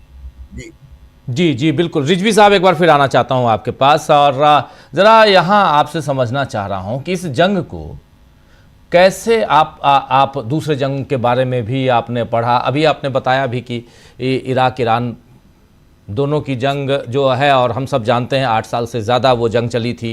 फिर हम और बहुत पीछे जाएं तो सेकेंड वर्ल्ड वार है, फर्स्ट वर्ल्ड वार है। सेकेंड वर्ल्ड वार के बाद दुनिया थोड़ा ठहरने की जुगत में लगी, यूएन की स्थापना हुई, ये सारी चीज़ें हम लोग जानते हैं, इतिहास के पन्नों में दर्ज है। लेकिन इस जंग को और इसमें अमेरिका के रोल को ईरान के लोग किस ढंग से देखते हैं? इजराइल को तो समझ रहे हैं, लेकिन अमेरिका के रोल को, और आज जो बार बार वो बहुत ऐसी बातें कर रहे हैं जो चोट पहुंचाती होगी शायद ईरानियों को। चोट मतलब ये कि कहते हैं कि ईरान को हमने हरा दिया, ईरान को पहले ही दिन हमने उनके सुप्रीम लीडर को मार के हमने ईरान को इस जंग में परास्त कर दिया। फिर ये कि हम अब ईरान में अपना रिजीम लेके आएंगे, स्ट्रेट ऑफ हॉर्मुज की जगह पे स्ट्रेट ऑफ ट्रंप कह देते हैं डोनाल्ड ट्रंप, फिर वो नो सॉरी कहते हैं। तो ये जो बातें हैं इसको लेकर ईरान के लोग क्या कहते हैं, डोनाल्ड ट्रंप स्पेशली? राजीव जी, बिल्कुल हमने इसके पहले भी कहा और मेरे दोस्तों ने भी कहा होगा आत्मन कि ईरान के अंदर ट्रंप की बातों का जिस तरह मजाक बनाया जा रहा है इस वक्त, शायद ही उनके लिए मेरे ख्याल से चोट तो नहीं, एक तफरीह का एक जो कैसे नहीं एक स्नैक्स कट वो बन गया है कि भाई हमें अगर रिफ्रेशमेंट अपने अंदर लानी है, चलो देखते हैं ट्रंप क्या कह रहा है। और खासकर ये कि मतलब इस तरह का मजाक यह बात बहुत मशहूर है इस वक्त ईरान में कि सारे दुनिया के नशेड़ी इस वक्त हैरान में हैं कि ट्रंप साहब कौन सा नशा करते हैं कि हम लोग को वो नशा मिल जाए तो बड़ा सुकून मिले। तो ये इस तरह की बातें और बड़े पैमाने पे हो रही हैं जो अपने बयान बदलते हैं। और इसमें एक अफसोस की भी रुचि है, वो ये कि इतने बड़े और हसास ओहदे पर बैठने वाला इंसान इतने बुरे तरीके से बेवकूफी वाली बातें कर रहा है। लेकिन जो अमेरिका और ईरान का जो रोल है ना, ईरानी अवाम 1979 में ये बात समझ गई थी, इसीलिए 98% लोगों ने ईरान की हिमायत में दोबारा से उसका सपोर्ट किया, साथ दिया। इमाम खुमैनी का एक बहुत प्यारा जुमला है, अगर उनका ना होता तो मैं शायद इसको दोहराता भी ना। उन्होंने कहा था कि अमेरिका उस कुत्ते की मानिंद है कि अगर तुम उससे डरोगे बचोगे तो दौड़ाएगा और भौंकेगा और तुम्हें काटना चाहेगा, लेकिन अगर उसके सामने डट के खड़े हो जाओगे तो भागेगा वो। ये सारी जंग का मामला, इस जंग ने हमें ये बता दिया कि हम जब तक पीछे हट रहे थे, सीज फायर पर मान जा रहे थे, उससे बड़े ही अदब से बात कर रहे थे, हम थे कि जो हमने जो है न्यूक्लियर डील साइल की उसने फाड़ दिया, हम फिर भी खामोश रहे। वो तमाम तर जो बातें अब तक होती चली आई हैं, इस जंग में जो हमारे इन्होंने पार्लियामेंट के स्पीकर आगे कालीबाफ ने ये बात कही कि अभी हमें इस जंग से वो सर्किल तोड़ना है जो वार इस फायर वॉर, ये जो आप आते हैं जब दिल चाहा आप हम पर हमला करते हैं, हमें दबाते हैं, फिर आप सीज फायर की मांग करते हैं, फिर हम सीज फायर कर लेते हैं, फिर आप हमें वार करेंगे। इस जंग में सीज फायर का नहीं बल्कि एंड ऑफ द वॉर की बात होगी। और ये सिर्फ ऐसा नहीं कि कालीबाफ साहब या वहां के जो ओहदेदारान हैं उनकी बात और उनकी सोच है, बल्कि अगर ईरान में आप किसी 5 साल के बच्चे से भी आप बात करेंगे तो वो एकदम पूरे यकीन से इस बात को कहने को तैयार है। परसों रात में जब कुम शहर में एक सिविलियंस इलाके पे एक बिल्डिंग पे हमला हुआ, अब तक वहां से 18 लोगों के शहीद होने की खबर आई है, जिनमें 4 मासूम बच्चे हैं। उन मासूम बच्चों की याद में आज जुलूस निकला, उसमें उन बच्चों के लिए डॉल्स लेकर आई गई और वो गुड़िया और गुड्डे दिखाए गए और वो बच्चे लेकर आए कि हमारी जगह पर ये गुड़िया गुड्डे रह जाएंगे, हम शहीद हो जाएंगे, लेकिन हम अमेरिका के अंडर में अब आने वाले नहीं हैं। क्यों? क्योंकि जो हमारी रूह रवा थी, जो हमारी जान थी, जो हमें लेकर आगे बढ़ रहा था, जो हमें समझा रहा था सुप्रीम लीडर रहबर शहीद अयतुल्लाह सैयद खामेनी, आपने उनको मार दिया। लेकिन आप उनकी सोच को, उनकी तालीमात को और उनके तमाम तर नजरियात को नहीं मार सकते हैं जो उनका बच्चों से लगाव था। शहादत का जज्बा वहां सबके पास है, लेकिन आपने वो क्लिप भी देखी होगी, एक बच्चा उनके पास जाता है, कहता है कि मेरे लिए दुआ कीजिए शहादत की, तो कहते हैं कि पहले तुम पढ़ाई करो, बेहतर मुकामात तक पहुंचो, 80-90 साल की उम्र करो, फिर तुम शहादत पाना तो मसला नहीं है। तो ये जो पढ़ाई का, ये जो उनके अंदर जो है अपने मुल्क के लिए, दुनिया के लिए कुछ कर दिखाने का ये खेल का मैदान हो, औरतों के लिए, बच्चियों के लिए, बूढ़ों के लिए, वो तमाम तर जो तरीके हैं वहां पर जीने के, उसके मुकाबले में जैसा कि भी बयान भी हो रहा था, ये जंग सिर्फ और सिर्फ ईरान और अमेरिका की जंग नहीं है। ये जंग ईरान और अमेरिका के दरमियान की असलहों की जंग नहीं है।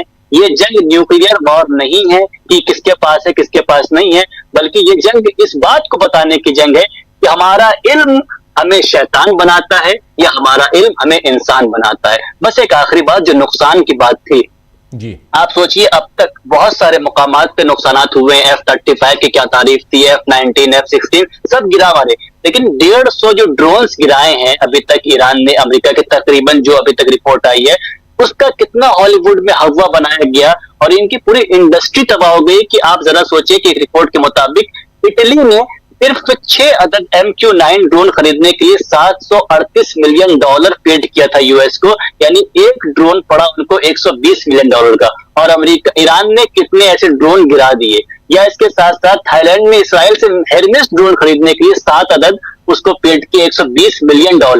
आज ये तमाम तर दुनिया वाले समझ रहे हैं कि जिस चीज के लिए हमें बेवकूफ बनाया गया था वो सिर्फ हवा है। अब जो है ये भी मजाक बन रहा है। अब जब कोई ड्रोन खरीदने जाएगा अमेरिका या इसराइल से, पहले ईरान फोन करेगा कि सर खरीदें या आपके पास कोई ऐसा चीज तो नहीं, फिर हम उसको ही मार गिराएंगे। तो इस जंग में हर लिहाज से मैं फिर कहूंगा अपर हैंड जो है वो ईरान की। जी, जंग के एक अलग परिभाषा यहाँ पर लिख दी, एक अलग एग्जाम्पल लिख दी है ईरान ने। बहुत सही आप कह रहे हैं। एक बात और, फिर आता हूँ ज़रा अंशु जी के पास। नकवी जी भी हमारे साथ जुड़े हुए हैं। एक सवाल और थोड़ा हमारे साथ अगर समय हो तो बने रहिए। बहुत महत्वपूर्ण बातें आप बता रहे हैं। ये हूतियों का, हूती समूह का सीधा उनकी धमकी इजराइल को, इसको ईरान कैसे देख रहा है? इन लोगों ने हमेशा ईरान का सपोर्ट किया, खासकर इसराइल के मामले में हमेशा ये हसास थे। अभी तक इस मामले में जब सिर्फ अल्फाज की बात तक थी कि अगर यूएई या अरब कंट्रीज ईरान की मिसाइल से रोकते हैं तो हम जो है उनके खिलाफ खड़े हो जाएंगे। ईरान की तरफ से एक बहुत बड़ी मदद कहें या ये कह दें कि ईरान की तरफ से एक बहुत अच्छी कोशिश है कि ये हूतीज इनके साथ हैं, क्योंकि आप देखते हैं कि उधर से रेड सी और उनके पास जो बाबल मंदब है, ये तमाम तर वो हसास इलाके हैं कि जो अंसारुल्लाह और यमन के हूतीज के पास है। तो ये ईरान के लिए एक बेहतरीन मौका है। इस वक्त आप देखिए ऑफिशियली तौर पर बाकायदा अंसारुल्लाह भी जंग में दाखिल हो चुकी है और उसने इसराइल की सरजमीन पे बाकायदा मिसाइल्स मारी। तो ये ईरान के लिए, और ईरान के लिए क्लियर था, ईरान को मालूम था कि आज नहीं तो कल ये अंसारुल्लाह जंग में वारिद होंगे और इनके साथ ही जो है आगे का सिलसिला आगे बढ़ेगा। और मेरे ख्याल से ये एक अच्छा मौका अंसारुल्लाह ने भी देखा कि अब जब अमेरिका इतना कमजोर हो चुका है और अमेरिका के निकलने का रास्ता बनता जा रहा है, तो लाओ इस अमेरिका के ताबूत में आखिरी कील जो है हम भी ठोके, हम भी मारे और हम भी अपना हिस्सा इसमें डालें। तो ये तमाम तरफ, जो मैंने अभी इसके पहले भी कहा, सिर्फ अंसारुल्लाह नहीं राजीव जी, इस वक्त ईरान और अमेरिका के दरमियान की इस लड़ाई ने ये पूरा नैरेटिव बिल्ड कर दिया है। दुनिया में जहां कहीं भी मजलूम है, जहां कहीं भी वो लोग जो अपनी जमीन के लिए दबाए जाते हैं, जिन्हें उनके घर से दरबदर कर दिया जाता है, निकाल दिया जाता है, उनके घरों को बुलडोज कर दिया जाता है, उन्हें अपने इलाकों से भगा दिया जाता है, उन सबको इस बात की ताकत मिल रही है कि हम अपनी लड़ाई सलीके से, शांति से डटे रहें, खड़े रहें, तो हम एक दिन जीतेंगे, कामयाबी हमारे हाथ में आएगी। ये जंग इस नैरेटिव को तय करते हुए आगे बढ़ रही है। जी जी, थोड़ा बने रहिए रिजवी साहब, आता हूं जल्दी से। अंशु जी, भारत का रोल जरा बताइए आज की तारीख में। ठीक है, पुरानी बातें हम समझ गए कि जिस समय इंडिया को ईरान के साथ रहना चाहिए था, उस समय इंडिया जो है वो इजराइल के साथ नजर आया। लेकिन क्या अब ये माना जाए देर आयद दुरुस्त आयद, या अभी भी देर भी कोई आयद ही नहीं हुआ है अभी तक? राजीव जी, आप जब समय पर मौका चूक जाते हैं तो उसके बाद आप उस प्लेटफॉर्म पर उस तरीके से नहीं रह पाते हैं। तो अब जो है कि भारत ने बहुत सारी, अगर कहा जाए, कूटनीतिक जो है वो चूक कर दी। चाहे उन्होंने उस समय खामनेई जी की मौत के समय उन्होंने शोक संदेश समय पर नहीं दिया, यहाँ तक की जो जाकर बुक में साइन करना था, वो भी कोई बड़े नेता नहीं गए। और बहुत सी ऐसी चीजें है कि जैसे कि युद्ध से तुरंत पहले हमारे प्रधानमंत्री जी का इजराइल चले जाना, ये तमाम ऐसी चीजें हैं जो कि भारत को एक दूसरे ही खेमे में खड़ा हुआ दिखाई देती हैं। तो आपको अगर कोई एक लीड लेनी होती है तो पहले जो आपकी तयशुदा पॉलिसी है, जैसे भारत की अगर है कि उनको एक अपना अगर चाहे गुटनिरपेक्ष होकर ही नजर आना है या फिर तटस्थ होकर ही नजर आना है या फिर इंटरनेशनल लॉ के हिसाब से सही को सही कहना है, गलत को गलत कहना है, तो वो भारत को करना चाहिए था। भारत को तब भी बयान देना चाहिए था कि जब मीनाब में 165 बच्चियों की मौत हो जाती है कि जिस तरीके से वो हलाक होती हैं, उनको उस समय उनको शोक संदेश देना चाहिए था। भारत को तब भी कहना चाहिए था कि जब गजा में इतना जेनोसाइड होता है और इतनी बुरी तरीके से इजराइल वहां पर हमला करता है, तो भारत ने ऐसे बहुत सारे मौके गंवाए हैं। तो आपको ये एक ट्रस्ट बिल्डिंग करनी पड़ती है और वो आपको एक अपने आप को एक लीड लेने के लिए आपको वो अपना एक नैतिक आधार बनाना पड़ता है। तो मुझे लगता है कि भारत ने अपनी कुछ गलतियों की वजह से ये नैतिक आधार खोया है और अब इसको फिर से वो विश्वास हासिल करने में, विश्वास बहाली में जरूर समय लगेगा। हालांकि मैं यहाँ पर पाकिस्तान की बात नहीं करना चाहती, वो एक अमेरिका का पिट्ठू है और एक खुद ही आतंकी मुल्क की तरीके से उसको देखा जाता है। लेकिन जिस तरीके से अभी पिछले दिनों में पाकिस्तान ने अपनी विदेश नीति या अपनी स्ट्रैटेजी को जिस तरीके से किया है, तो वो वाकई लगता है कि वो अपने देश की विदेश नीति को शायद बहुत बेहतर तरीके से कर पा रहे हैं कि आज अमेरिका उनसे कह रहा है कि आप इसमें एक भूमिका अदा कर सकते हैं, चाहे ईरान को मनाने के लिए, क्योंकि वो भी देख रहा है कि जिस तरीके से पाकिस्तान ने अपने रिश्ते नजदीकी के रखे हुए हैं, चाहे चाइना के साथ उनके रिश्ते हैं, चाहे ईरान के साथ रिश्ते हैं, तो अमेरिका देख रहा है कि युद्ध में किसी मौकों में एक उपयोगिता की भी थ्योरी देखी जाती है। तो पाकिस्तान की उपयोगिता उनको नजर आ रही है और पाकिस्तान उनके साथ है, इसमें भी कोई ऐसी बात नहीं है। भारत के लिए एक तो उसको किसी का पिट्ठू नहीं बनना, भारत की तो बहुत बड़ी भूमिका हो सकती थी। भारत तो पूरे साउथ एशिया में एक ग्लोबल लीडर की तरह चमक सकता था अगर वो अपनी नीतियों पे कायम रहता जो पहले की उसकी नीतियां थी। अब मुझे लगता है कि इन किसी भी चीजों में बिना किसी के कहे कूदना या ज्यादा कुछ करना वो शायद अब भारत के लिए सही नहीं होगा। भारत को अब यहाँ पर काफी सतर्क होकर चलना है और ईरान के साथ जो हमारी बरसों पुरानी दोस्ती है, उस दोस्ती को बिल्कुल कायम रखना है। और मुझे लगता है कि ईरान ने तो बहुत इसको एक तरीके से इज्जत दी है भारतीयों को और भारत के साथ दोस्ती को, वो इस बात को समझते हैं और उनकी जो लीडरशिप है, उन्होंने हमारे लीडरशिप का नाम लिए बगैर ही कहा है कि भारत के लोग पूरी तरीके से हमारे साथ हैं, उनकी हमदर्दी है और इसलिए हम भी भारतीय लोगों की मदद के लिए तैयार हैं। तो वो पीपल लेवल पर है, ना कि हमारी लीडरशिप की जो अगर कोई चूक रह गई या कूटनीति की कमियां रह गई उसको भी वो नजरअंदाज कर रहे हैं, क्योंकि लीडरशिप आती है जाती है लेकिन सभ्यताएं जो है वो एक साथ सालों साल जुड़ी रहती हैं। और केवल इस युद्ध से अगर मैं परिप्रेक्ष्य में बात करूं, जिस तरह से ये लंबा युद्ध खिंचता जा रहा है, ये युद्ध और अभी लंबा खिंचेगा, जिस तरह से विशेषज्ञ भी बात कर रहे हैं। ये जो एक पॉज है, केवल 10 दिन का ये युद्ध विराम है, असल में तो ये युद्ध विराम भी नहीं है क्योंकि इसमें भी सारे हमले हो रहे हैं। तो ये एक सिर्फ एक छोटा सा पॉज है और उसके बाद हम बहुत और भी कुछ देख सकते हैं कि गंभीर हमले हो। अंशु जी, इसको पॉज भी मत बोलिए क्योंकि ये सिर्फ बयानबाजी है। ये डोनाल्ड ट्रंप के रोज सुबह उठ के जो 4 लाइन, उसमें एक बयान है कि हम चलो 10 दिन, लेकिन आप सब कुछ तो कर रहे हैं, नहीं कर रहे हैं, खुद तो करवा रहे हैं। हाँ।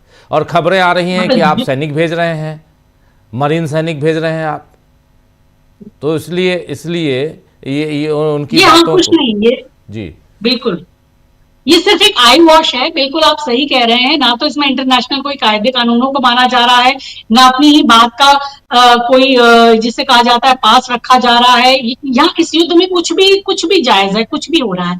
और लेकिन सबसे बड़ी बात है कि ईरान इसे समझ गया है। ईरान किसी झांसे में आने वाला नहीं है। उन्होंने कह दिया कि हम अमेरिका का बिल्कुल भी विश्वास नहीं कर सकते। तो ईरान की जो तैयारी है वो जिसे कहना चाहिए कि वो 2 कदम आगे बढ़कर रहती है। और प्रशांत जी जैसे कह रहे थे, बिल्कुल सही है कि युद्ध की अब जो पूरी तौर तरीके हैं वो बदल गए हैं। आप $1 मिलियन के अपने जो बड़े बड़े विमान जो हैं वो भी अब आपके उस तरीके से नाकाम साबित हो रहे हैं उनके ड्रोन्स के सामने या उनकी टेक्निक के सामने। ऐसी ऐसी टेक्निक ईरान के पास है कि जो पानी के नीचे भी जाके उनके ड्रोन्स हमले कर लेते हैं। वो ऐसे ऐसे उन्होंने ड्रोन्स तैयार किए हुए हैं, इस तरह की चीजें हैं। और साथ ही मैं कहूंगी कि उनका इंटेलिजेंस भी, मैं तो कहूंगी कि शायद बहुत बखूबी काम कर रहा है कि उन्होंने वो सारे होटल्स या वो सारे ठिकाने ट्रेस कर लिए जहां पर अमेरिकी सैनिक छुपे हुए हैं, और उन्होंने वहां से उन होटल्स वालों को भी पूरा चेतावनी दे दिया कि खाली कर दीजिए क्योंकि हम यहाँ पर हमले करेंगे। तो आप देखिए कि इंटेलिजेंस में भी कोई कम नहीं है किसी मोसाद या किसी CIA से या किसी से भी। हो सकता है कि चाइना या रशिया का कुछ उनको मदद भी मिल रही हो, मैं इस बारे में नहीं कह सकती खुल के, लेकिन जरूर कुछ मिल रही होगी। तो इंटेलिजेंस की भी एक बड़ी भूमिका हो गई है। आज जो युद्ध है, बिल्कुल युद्ध के तौर तरीके बदल रहे हैं। और एक बात और सही कहेगी कि युद्ध जो है वो जज्बे से भी लड़ा जाता है, सिर्फ पैसे से नहीं लड़ा जाता है। अगर सिर्फ पैसे से या बड़े बड़े हथियारों से और इस तरह की मॉडर्न चीजों से और खाली ये B2 बॉम्बर से लड़ा जाता तो अमेरिका बहुत सारे युद्ध जीत लेता। और मकसद भी सही होना चाहिए। ईरान के पास आज एक मकसद है कि वो जो उनके साथ अन्याय हुआ है वो उस अन्याय के खिलाफ लड़ रहे हैं। वो सुप्रीम लीडर की जिस तरह धोखे से हत्या की गई है उसके खिलाफ लड़ रहे हैं। उनके पास युद्ध के लिए एक मकसद है, उनके नागरिक एकजुट है। अमेरिका के पास क्या मकसद है? केवल अपने एक जो पागल नेता है और जो उनके एप्स्टीन फाइल के किसी जाल में फंसे हुए हैं या फिर इजराइल के जाल में फंसे हुए हैं, उसके लिए वो युद्ध कर रहे हैं। क्योंकि ईरान तो कभी सीधे अमेरिका पे हमला नहीं करने वाला था। तो एक मकसद, सही मकसद का होना भी आपको युद्ध में एक सही दिशा की तरफ ले जाता है, सही जज्बे की तरफ ले जाता है। तो ये बिल्कुल ईरान ने इसको साबित करके दिखा दिया है। और वो एक लंबे युद्ध की तैयारी कर रहे हैं और उनकी तैयारी हमेशा सतत चलती रहती है। लेकिन यहाँ चेतने की जरूरत ये है कि अब जो रिपरकशंस होंगे पूरे दुनिया में, जो एक मंदी आएगी, जो एक आर्थिक मंदी की नजर आ रही है, जिस तरह से महंगाई बढ़ेगी, ऊर्जा पदार्थों की ऊर्जा जो एनर्जी है, सिक्योरिटी वो खत्म होगी। अभी आप देखिए जापान भी बात कर रहा है कि हम फिर से कोयले के संयंत्र जो हैं वो रिवाइव कर रहे हैं अपने, क्योंकि तेल गैस की कमी होगी। हमारे जो पुराने संयंत्र बंद थे कोयले के, हम उसको फिर रिवाइव करेंगे। या फिर और जगह बात हो रही है कि हम अपने उन दूसरी एनर्जी की चीजों को भी हम रिवाइव करेंगे, या उन्होंने वैकल्पिक व्यवस्थाएं कर रखी हैं। भारत में तो वो वैकल्पिक व्यवस्थाएं भी शायद नहीं है, और हमारी तो निर्भरता इतनी ज्यादा है। और जिस तरह से महंगाई हमारी कमर तोड़ेगी और जिस तरह से लोगों को परेशानी होगी, तो मैं आने वाले समय में देख रही हूँ कि एक बहुत बड़ा आर्थिक संकट इस युद्ध के जरिए पूरी दुनिया के ऊपर थोपा जा रहा है। और उसमें सिर्फ 2 लोग जिम्मेदार हैं, इजराइल, अमेरिका और ट्रंप और नेतन्याहू। और इजराइल कभी भी नहीं चाहेगा कि ये वॉर रुके। और यही वजह है कि एक छोटी सी बात कहूंगी कि जो जिस तरीके से ट्रंप ने घोषणा भी की, जो भी झूठे या सही युद्ध विराम की, और इजराइल हमले कर रहा है क्योंकि इजराइल ये खुद नहीं चाहता कि अमेरिका और ईरान के बीच में कोई वार्ता, संधि या कोई बात बन जाए। वो नहीं चाहता कि युद्ध यहाँ पर खत्म हो जब तक कि वो ईरान के साथ जो उसका ऑब्जेक्टिव है उसको पूरा वो अपने गजा या इजराइल में जो उसकी जो अहमियत है और ये पूरे खाड़ी क्षेत्र में उसकी अहमियत खत्म करे बिना वो ये इस युद्ध को खत्म नहीं करना चाहता। वास्तव में ये इजराइल का युद्ध है और वो अमेरिका के कहने से भी अब वो नहीं मानेगा। तो ये फूट भी इसलिए नजर आ रही है कि इजराइल अपनी लाइन पे चल रहा है और ट्रंप के लिए तो ये गले में पड़ा हुआ सांप है ही। जी, गले में पड़ा हुआ सांप। नकवी साहब आपके पास आता हूं, लेकिन एक कमेंट ज़रा जल्दी से रिजवी साहब आपसे लेना चाहता हूं। और तेहरान में कल हमला किया इसने, इजराइल ने कुछ जो रिहायशी इलाके हैं वहाँ पे हमला हुआ, 40-50 लोगों के मारे जाने की खबर कल आई। फिर कोम की बात आप बता ही रहे हैं। ये जो रिहायशी इलाकों में हालांकि बहुत कम होता था, अभी क्या ये हमले बढ़ गए हैं रिहायशी इलाकों में और जान माल की क्षति ज़्यादा हो रही है क्या ईरान में? जी, ईरान में रिहायशी इलाकों पर हमले मुसलसल हो रहे हैं। तकरीबन रिपोर्ट के मुताबिक जो गैर निजामी इलाके हैं 70,000 के आसपास की तादाद है कि जो जिन जगहों पर हमला हुआ है, जो निजामी नहीं है, मिलिट्री नहीं है, रिहायशी इलाके हैं, तकरीबन उनमें से 15,000 तो सिर्फ तेहरान के अंदर मौजूद हैं। इतने बड़े पैमाने पर रिहायशी इलाकों पर हमला हुआ है। तकरीबन 500 से ऊपर स्कूल्स हैं पहला स्कूल था मीनाम वाला, जहां पर 168 बच्चियां शहीद हुई। तो उसके बाद वहां पे मुकम्मल तौर पे छुट्टियां कर दी गई, तो बच्चों की शहादतें अब नहीं हो रही हैं, महफूज हैं। लेकिन क्योंकि स्कूल पर हमला हो रहा है तो 500 प्लस ऐसे स्कूल्स हैं जिन्हें बिल्कुल मुकम्मल तौर पे खत्म कर दिया है। बैंक्स हैं दूसरे जगहों पर इस तरह से, तो 70,000 के आसपास ऐसे एसेट्स हैं कि जहां पर जो गैर मिलिट्री हैं, और अमेरिका की तरफ से हमला जारी है। और अभी भी हमने देखा कि जो है तकरीबन 12 दिन की जंग में एक हद तक महफूज था, लेकिन अभी हमने देखा किस तरह से वहां पर भी ये जो इलाका है, यहाँ पर अक्सर गैर ईरानी भी बहुत ज्यादा रहते हैं वहां पर। लेकिन अभी 18 के 18 जो शहीद हुए हैं वो सब ईरानी है। और भी देखिए अभी इसमें रिपोर्ट्स आएंगे कि और कितने इसमें बढ़ते हैं, 4 बच्चियां हैं। तो मुकम्मल हमला जो है वो ये सिर्फ बात है, दूर के ढोल सुहाने कहना है, लेकिन मुकम्मल तौर पे चूंकि इन्हें वो इलाके नहीं मिल रहे हैं या नहीं ढूंढ पा रहे हैं कि जहां पर ईरानी मिसाइल्स मौजूद है, ईरानी सिटीज मौजूद है, और वो तब नहीं करने के बाद एक दबाव बनाना चाह रहे हैं ईरानी अवाम के ऊपर कि वो जो है इस खौफ में आकर पीछे हट जाए या दबाव बनाए कि ईरान अमेरिका का जवाब ना दे। लेकिन ये बेवकूफ है, नजरियाती बातों को नहीं समझते हैं। इन्हें नहीं पता कि जितना ज्यादा ये हमला करेंगे ईरानी अवाम के ऊपर, इनकी आंखें और खुलेंगी। आपको बताता चलूं मैं यहाँ पर कि वो लोग जो थोड़ा बहुत इस हुकूमत के, इस निजाम के जरा इख्तलाफ रखते थे, थोड़ा खिलाफ भी थे, आज हत्ता वो लोग जिन्होंने अभी 8 और 9 जनवरी में आकर जावेद शाह और इसके नारे लगाए थे, रजा शाह के लिए नारे लगाए थे, उनके घरों में, उनके इलाकों में, उनकी बिल्डिंग पर हमला हुआ। और आज वही लोग समझ रहे हैं कि हमने जिसका सपोर्ट किया था हमें बेवकूफ बनाया गया था, और आज वही है कि जो इस निजाम के सपोर्ट में खड़े हुए हैं। तो ये एक ऐसी जंग है कि जहां पर ईरान की आवाम, बच्चा बच्चा सब इस बात को अब समझ रहे हैं, महसूस कर रहे हैं।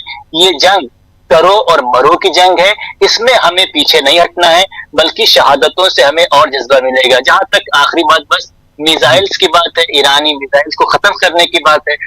आज से तकरीबन जहां तक मुझे याद है 1.5 साल के आसपास की पहले की बात है, जो IRGC के एक हेड थे, उन्होंने ये बात कही थी कि हमारे पास मिसाइल सिटीज की मैं बात कर रहा हूँ राजीव जी, ना कि एक मिसाइल सिटीज इतनी ज्यादा है कि अगर हम हर हफ्ते एक मिसाइल सिटी दिखाएं दुनिया के सामने, उसकी रूनुमाई करें, तो 2 साल कम पड़ जाएंगे और हमारी मिसाइल सिटीज की हर हफ्ते रूनुमाई चलती रहेगी। तो इन्होंने इस पर काम किया है, और रहबर शहीद ये 12 कहते थे ये हमारी खुद की अपनी मेहनत है, ये हमने अपने इल्म से इसको यहाँ पर बनाया है, और ये हमारी एक ताकत ऐसी है जिसको ना अमेरिका रोक सकता है और ना इसको अमेरिका खत्म कर सकता है। तो ये जंग जहां तक जाएगी, इसमें फिर मैं कहूंगा जहां तक जितने आगे भी जाएगी, इसमें मुकम्मल नुकसान पलट कर जो आएगा वो अमेरिका और इसराइल का है। वो अपनी ही नाबूदी की तरफ बढ़ेंगे। बस इसमें देखना ये है कि हक और बातिल, ये हर एक इंसान के लिए, हुकूमती लेवल पे भी और मेरे और आपके लिए भी, हक और बातिल की इस जंग में जो बातिल के साथ खड़ा होगा, खुद बातिल उसको जलील करेगा। आपने देखा सऊदी अरब की हुकूमत बातिल के साथ खड़ी थी, आज बातिल ही उसको कितना रुस्वा कर रहा है। और एक हद तक मुझे अफसोस है, और मैं भी यहाँ पर कह दूंगा अनुषा जी की बात को आगे बढ़ाते हुए, कि हमने भी एक हल्का से स्टैंड हमारे तरफ से उठा बातिल के सपोर्ट में। हमने देखा कि हम किस तरह से रुस्वा हुए कि तुम यहाँ से तेल इतना लो, इतना ना लो, टैरिफ इतना थोप दिया, और हम चुपचाप सुनते गए। ये प्रतिक्रिया है, ये विधि का विधान है। हक और बातिल में जब बातिल का सपोर्ट करेंगे तो खुद ये जो दुश्मन है, बातिल है, यही खुद आपको रुस्वा करेगा, जलील करेगा। लिहाजा थोड़े वक्त की जिल्लत बर्दाश्त, जिल्लत तो नहीं कहेंगे, थोड़े वक्त की जहमत और दुश्वारियों को बर्दाश्त करा जाए, हक का साथ किया जाए, दिया जाए, लॉन्ग पीरियड के लिए इज्जत हमारे साथ है। जी जी जी, बहुत शुक्रिया रिजवी साहब। बस आखिरी कमेंट लेना चाहता हूँ नकवी साहब आपसे। नकवी साहब, जंग कितना खींचेगी, क्या दिखता है आपको? शुरू में भी ये कई मरतबा हो चुकी है कि ईरान की तरफ से इस मामले में किसी तरह का समझौता नहीं किया जाएगा, और उसकी वजह यह नहीं है कि ईरान अमन नहीं चाहता। ईरान तो अमन नहीं चाहता। अगर अमन न चाहता होता तो फिर वो इसराइल पर बहुत पहले हमला कर चुका होता। इसलिए कि आपने पिछले 8-10 साल का, 15 साल का रिकॉर्ड देखा होगा कि ईरान पर कभी भी कोई भी हमला कर दिया जाता, इसराइल कह देता कि साहब ये हमने नहीं किया। अच्छा, आपने नहीं किया तो सऊदी अरबिया, कुवैत या कतर में तो ये ताकत नहीं है कि वहां के किसी साइंटिस्ट को मार देंगे, वो वहां के किसी डॉक्टर को, इंजीनियर को, किसी फौजी को मार देंगे। जनरल कासिम सुलेमानी का अगर कत्ल हो गया, उनको शहीद कर दिया, वो तो अमेरिका ने किया ना। तो फिर ईरान ने तो अपनी तरफ से कोई ऐसी बात की नहीं पूरी तारीख में जो जंग को भड़काने वाली हो, जंग को बढ़ाने वाली हो। ईरान पर 45 साल पहले, 47 साल पहले पाबंदियां लगा दी गई। किसी लिए लगा दी गई? कि वहां इस्लामी इनकलाब आ गया था। हाँ, खुमैनी साहब, अभी बात हो रही थी, खुमैनी साहब का एक बहुत मशहूर जुमला है, उसको थोड़ा सा हो सकता है एक आध लफ्ज का हेर फेर हो। खुमैनी साहब ये कहते थे कि जब बात होती है सुलह की, कि अमेरिका के सामने मतलब घुटने टेक दीजिए, सुलह कर लीजिए, तो उनका कहना यह था कि हक और बातिल के दरमियान कोई सुलह नहीं हो सकती, यानी गलत और सही के बीच में कोई समझौता नहीं हो सकता। तो अब अगर इसराइल और अमेरिका गलत हैं तो ये सुलह तो नहीं होने की, तो जंग भी जारी रहेगी, तब तक जारी रहेगी जब तक इसका, जैसे अभी बात हो रही थी, किसी ने कहा कि अब सीज फायर का मामला नहीं है। ईरान का बिल्कुल क्लियर स्टैंड है कि अब ये हम इस जंग को इस हाल में पहुंचाना चाहते हैं कि आइंदा कभी इस जंग को हम पे थोपने की हिम्मत ही कोई मुल्क ना करे, चाहे वो अमेरिका हो, चाहे वो इसराइल हो, या पड़ोस का कोई इन ताकतों का वो आलयकार हो। कोई भी, मैं किसी मुल्क का नाम नहीं ले सकता क्योंकि कई मुल्क हैं उसमें शामिल। तो पड़ोस का कोई मुस्लिम या दूसरा मुल्क जो है अगर आलयकार बना हुआ है अमेरिका का या इसराइल का, तो ये जंग अमेरिका की तरफ से जब तक नेक नियति का मुजाहरा नहीं किया जाएगा, और नेक नियति है ही नहीं, ये तो बात अभी सारे लोगों ने कही कि अमेरिका के पास नेक नियति नहीं है, और इसराइल की तो बात छोड़ दीजिए। तो इसराइल हो या अमेरिका हो, ये दोनों एक ही थैली के चट्टे बट्टे हैं। ये जो कुछ कर रहे हैं ये सिर्फ इसलिए कर रहे हैं कि ये एक ताकत को उभरता हुआ देख रहे हैं, और वो ताकत आपके लिए खतरा है नहीं।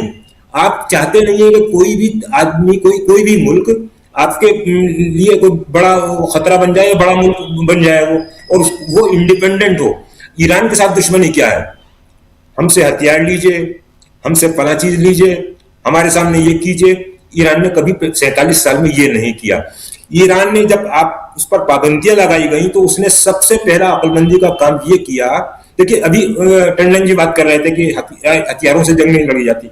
मेरे दिमाग में एक मिसरा आ रहा था किसी शायर का, एक लाइन, मतलब दिल गिने जाते हैं मैदान में, तलवार नहीं जी। तो पहली बात तो ये कि ईरान दिल वालों का मुल्क है, इन मायनों में कि उनके अंदर हिम्मत है, उनके अंदर हौसला है, उनके पास दिल है, उनके पास जज्बा है, पहली चीज। और ये पहली चीज जंग में सबसे बड़ा रोल प्ले करती है। दूसरी चीज ये कि उस कौम के पास समझदारी हो, शऊर हो, और एजुकेशन हो। ईरान इस वक्त एजुकेशन के फील्ड में, साइंस टेक्नोलॉजी के फील्ड में, रिसर्च के फील्ड में कहां तक चला गया है ये मुझे बताने की जरूरत नहीं है। आप इंटरनेट पे चले जाइए, कई टेक्नोलॉजी, रिवर्स टेक्नोलॉजी, जिसपे बात हुई थी पिछले कुछ दिनों में कि एटम बम, उन्होंने वो एटम बम नहीं, वैसा बम फेंका उन्होंने उस पर, किसी बंकर पर, और उन्होंने कहा कि हम इसकी रिवर्स टेक्नोलॉजी से हम, हमारे इंजीनियर इसके बारे में पता लगा लेंगे। शायद सन 6 की बात है, जो एक उसको ड्रोन को अमेरिका के उतार लिया था, मारा नहीं था ईरान ने, उतार लिया था रिवर्स टेक्नोलॉजी से। तो ईरान ने पिछले 47 साल में अपने आप को साइंस और टेक्नोलॉजी के मैदान में प्रूव किया है, बताया है कि हम क्या कर सकते हैं। और ये एक फील्ड नहीं है, सिर्फ जंग की तैयारी नहीं की उन्होंने, एंटी कैंसर ड्रग बनाने में हम ईरान बहुत आगे है दुनिया में, और कई फील्ड्स हैं ऐसे साइंस और टेक्नोलॉजी के जिसमें उन्होंने तरक्की की है। और उन्होंने जंगी हथियारों के बारे में भी, क्योंकि उनको पता था कि ये इसराइल जो हमारे पास बैठा हुआ है, ये अमेरिका जो है, जो हमसे इस बात पे चिड़ा हुआ है कि हमने शाह को यहाँ से निकाल के और यहाँ पर सही मानों में डेमोक्रेसी कायम कर दी है, ये हमें परेशान करते रहेंगे, क्योंकि ये चाहते हैं कि इनकी कठपुतली सरकारें रहें। इन्होंने यही किया। अब ये अलग बात है कि इनके हाथ से इराक निकल गया, इनकी बदकिस्मती है, लेकिन वहां लीबिया में क्या हो रहा है और दूसरे कंट्रीज में क्या हो रहा है, ये पड़ोसी कंट्रीज हैं। आज यूएई इस कदर जो उछल के बोल रहा है, वो ये कह रहा है कि साहब इनको खत्म कर दो, ईरान को। क्यों खत्म कर दो भाई? आपसे तो कुछ नहीं कहा ईरान ने तो बार बार कहा कि आप सब हमारे पड़ोसी हैं, हमारे दोस्त हैं, हम आप पर हमला नहीं कर रहे हैं, हम तो उस अमेरिकन बेस पे हमला कर रहे हैं जो दरअसल अगर कानूनी तौर पे देखा जाए तो उन्हीं की टेरिटरी है। तो जब उन्हीं की टेरिटरी है, हम उस पर हमला कर रहे हैं, तो आपको इतनी परेशानी क्यों है? एक तरह जब ये इंटरनेशनल लॉ है कि हमारे यहाँ जो अगर ईरान की एम्बेसी है, वो ईरान है, छोटा ईरान अपने आप में, दुनिया की हर जगह है ना। तो जब वो है तो आप इस कदर परेशान क्यों हैं? अमेरिका जाने, अमेरिका का काम जाने, वो हिफाजत करेगा अपने अड्डों की। आप इतने परेशान क्यों? आप इसलिए परेशान हैं कि आपकी भी नीयत साफ नहीं है, आपके दिल में कुछ कहीं गुबार है। उस गुबार, वो बड़ी बड़ी लंबी बहस है, वो गुबार उसकी तरफ मैं इशारा नहीं करना चाह रहा। बहुत सी चीजें हैं जो निकल के आती हैं तो फिर वो रास्ता बदल जाता है बातचीत का। लेकिन ईरान, आपका जो असल सवाल था, बुनियादी सवाल, उस पर लौट के आता हूं। ईरान किसी हाल में भी इन जो हालात हैं, अमेरिका से या इसराइल से तो बात ही छोड़ दीजिए, इसराइल के तो कोई औकात ही नहीं है उसके नजदीक, अमेरिका से भी बात नहीं करेगा। इसलिए बात नहीं करेगा कि आप ही बातचीत वो चला रहे हैं ना, ये भी पट्टी चल रही है कि बातचीत भरोसे के बगैर नहीं हो सकती। तो भरोसा कहां से आएगा? भरोसा तो आएगा नहीं। ट्रंप आज कोई बयान देता है और उसी बयान के उलट वो हमला कर देता है, उसी बयान के उलट कुछ और कार्रवाई सामने आ जाती है। तो आप तो उस भरोसे को बार बार दिनों के या महीनों के हिसाब से नहीं, पलों के हिसाब से भरोसे को तोड़ रहे हैं। तो ईरान किस बात पे भरोसा करके आपसे बातचीत करे? जब आप पर भरोसा नहीं हो तो बातचीत नहीं होगी, जब बातचीत नहीं होगी तो फिर जंग भी तब तक चलती रहेगी जब तक ईरान अपनी निशानी को, अपने टारगेट्स को हासिल नहीं कर लेता। ये बात बिल्कुल सही आप कह रहे हैं। इसमें जोड़ना चाहते हैं कुछ रिजवी साहब, जोड़िए। लेकिन एक उससे पहले एक जानकारी, इसके तुरंत बाद, इस कार्यक्रम के तुरंत बाद पॉडकास्ट देखिए अभिषेक सिंघवी साहब के साथ, देश के वरिष्ठतम वकीलों में से एक, आप जानते हैं लगातार हर फोर्टनाइटली आप उनके साथ पॉडकास्ट देखते हैं। उस पॉडकास्ट में भारत की विदेश नीति, ईरान के साथ जो कुछ भी भारत ने किया उस पर पूरी टिप्पणी उनकी देखिए, और उसके अलावा भी बहुत कुछ आने वाले चुनाव में और खासकर केरल में क्या खेल चल रहा है उस पर भी बहुत सारी बातें इस पॉडकास्ट में ठीक इस कार्यक्रम के बाद आप देखेंगे। तो बने रहिएगा दोस्तों। और बहुत ही शानदार पॉडकास्ट, ईरान के इस जंग को भारत के लिहाज से समझने के लिए वो पॉडकास्ट जरूरी है। और जरूरी ये भी है कि जो अभी चुनाव हैं उसमें क्या खेल हो रहा है अंदर खाने, इलेक्शन कमीशन क्या कर रहा है, और election commissioner, chief election commissioner Gyanesh Kumar Gupta ji का मामला जो है वो पड़ा हुआ है उधर, उनके इम्पीचमेंट का मामला संसद में, और उसमें आगे क्या हो रहा है उस पर भी चर्चा, बहुत कुछ कहेंगे, उसमें सुनेंगे हम। लेकिन ज़रा रिजवी साहब अपनी बात जोड़ रहे थे, जोड़िए प्लीज़। जी शुक्रिया राजीव जी, आपने मौका दिया, और चूंकि आपका टाइम भी खत्म हो रहा है, क्योंकि ये बात आज ही कही जा सकती है, कल ये बात नहीं कही जा पाएगी। वो ये कि ये जो अभी बात हो रही थी ईरान जो अरब कंट्रीज पे हमला कर रहा है, इसे बहुत सारे लोग शिया सुन्नी के नजर से भी देखते हैं। वो मसला ये है कि अभी अमेरिका एप्स्टीन फाइल से निकलने के लिए इसने ईरान पर हमला किया। अब इससे निकलने के लिए ये शिया सुन्नी करना चाह रहा है। मैं आपको बस आज की डेट का, आज से 101 साल पहले 1925 में एक और कारनामा, एक और दर्द भरा कारनामा हुआ था कि रसूल खुदा के जानने मानने और उनके परिवार वालों का जो मजार गिराया गया था, जन्नतुल बकी के नाम का जो रोजा है, तो वो आले सऊद ने गिराया था। तो और उस कब्रिस्तान में जो अहले सुन्नत के और हमारे मुसलमानों के जो रसूल के सहाबी थे, जो उनके साथ चलने फिरने वाले थे, और उनके घर के लोगों को उनके रोजों को मिसवार करवा दिया। और आज भी वहां पर सिर्फ कब्रें हैं, कुछ बना नहीं है। तो अगर वो हमारे बाज दोस्त अगर इसको ये देखते हैं कि ये सुन्नी मुल्क है, तो ये गलती है, बल्कि ये जो है इंसानियत के दुश्मन है। इनके खिलाफ खड़ा होना और इनका बोलना जरूरी है, क्योंकि वहां के मुल्क की आवाम भी इससे परेशान है। तो हम इसको भी आज शोक के तौर पर देखते हैं, आज के दिन को, कि 101 साल हो गया इस जुल्म को हुए। इसके खिलाफ भी हमारा बोलना इंसानियत के हक। जी जी, बहुत बहुत शुक्रिया रिजवी साहब, बहुत शुक्रिया नकवी साहब, बहुत बहुत शुक्रिया अंशु जी, बहुत बहुत शुक्रिया प्रशांत जी और अमलिंदु जी, आप सबका इस चर्चा में, बहुत गंभीर चर्चा। ईरान के इस जंग को सिर्फ ईरान के लिहाज से मत समझिए दोस्तों, ये जंग जो है ये दुनिया के लिहाज से, और दुनिया में कैसे युद्ध यानी जंग या वॉर जो भी कह लीजिए, मतलब सबका एक ही है, जिसमें दो लोग आपस में लड़ते हैं, दो देश आपस में लड़ते हैं, दो राज्य, अपने राष्ट्र, अपने देश आपस में लड़ते हैं, और उसमें आखिर भुक्तभोगी कौन होता है, किसको भुगतना पड़ता है? भुगतना वहाँ की आम जनता को पड़ता है, और उसके मज़े कोई और लेता है। ये जंग थोपी गई जंग, और इससे निकलने के रास्ते निकालने की कोशिश करते हुए देश नजर नहीं आते हैं। आज की तारीख में ये सबसे बड़ा जो है वो गुनाह है जो अलग अलग देशों के, यूनाइटेड नेशन के जितने भी मेंबरान हैं, जितने भी मेंबर हैं, उनको कम से कम एक बार बैठ के सोचना चाहिए कि आखिर second world war, first world war और उसके बाद जो कस्में खाई थीं वो कहाँ हैं। 8 साल तक इराक और ईरान के बीच युद्ध हमने देखे, हमने और भी बहुत सारे युद्ध देखे। हमने पिछले साल ही 12 दिन की जंग हमने देखी ईरान और इजराइल के साथ में, अमेरिका के साथ में, और हमने अपने यहाँ भी 4 दिन की जंग देखी जब ऑपरेशन सिंदूर हुआ। तो कुछ भी हो, जंग सही नहीं है, युद्ध नहीं, शांति चाहिए। और शांति का गुहार लगाने वाला इंसान या वो देश भी तो चाहिए। लेकिन आज की तारीख में शांति की बात करते हुए कौन सा देश ईमानदारी से सोचिएगा नजर आता है? कोई देश है क्या?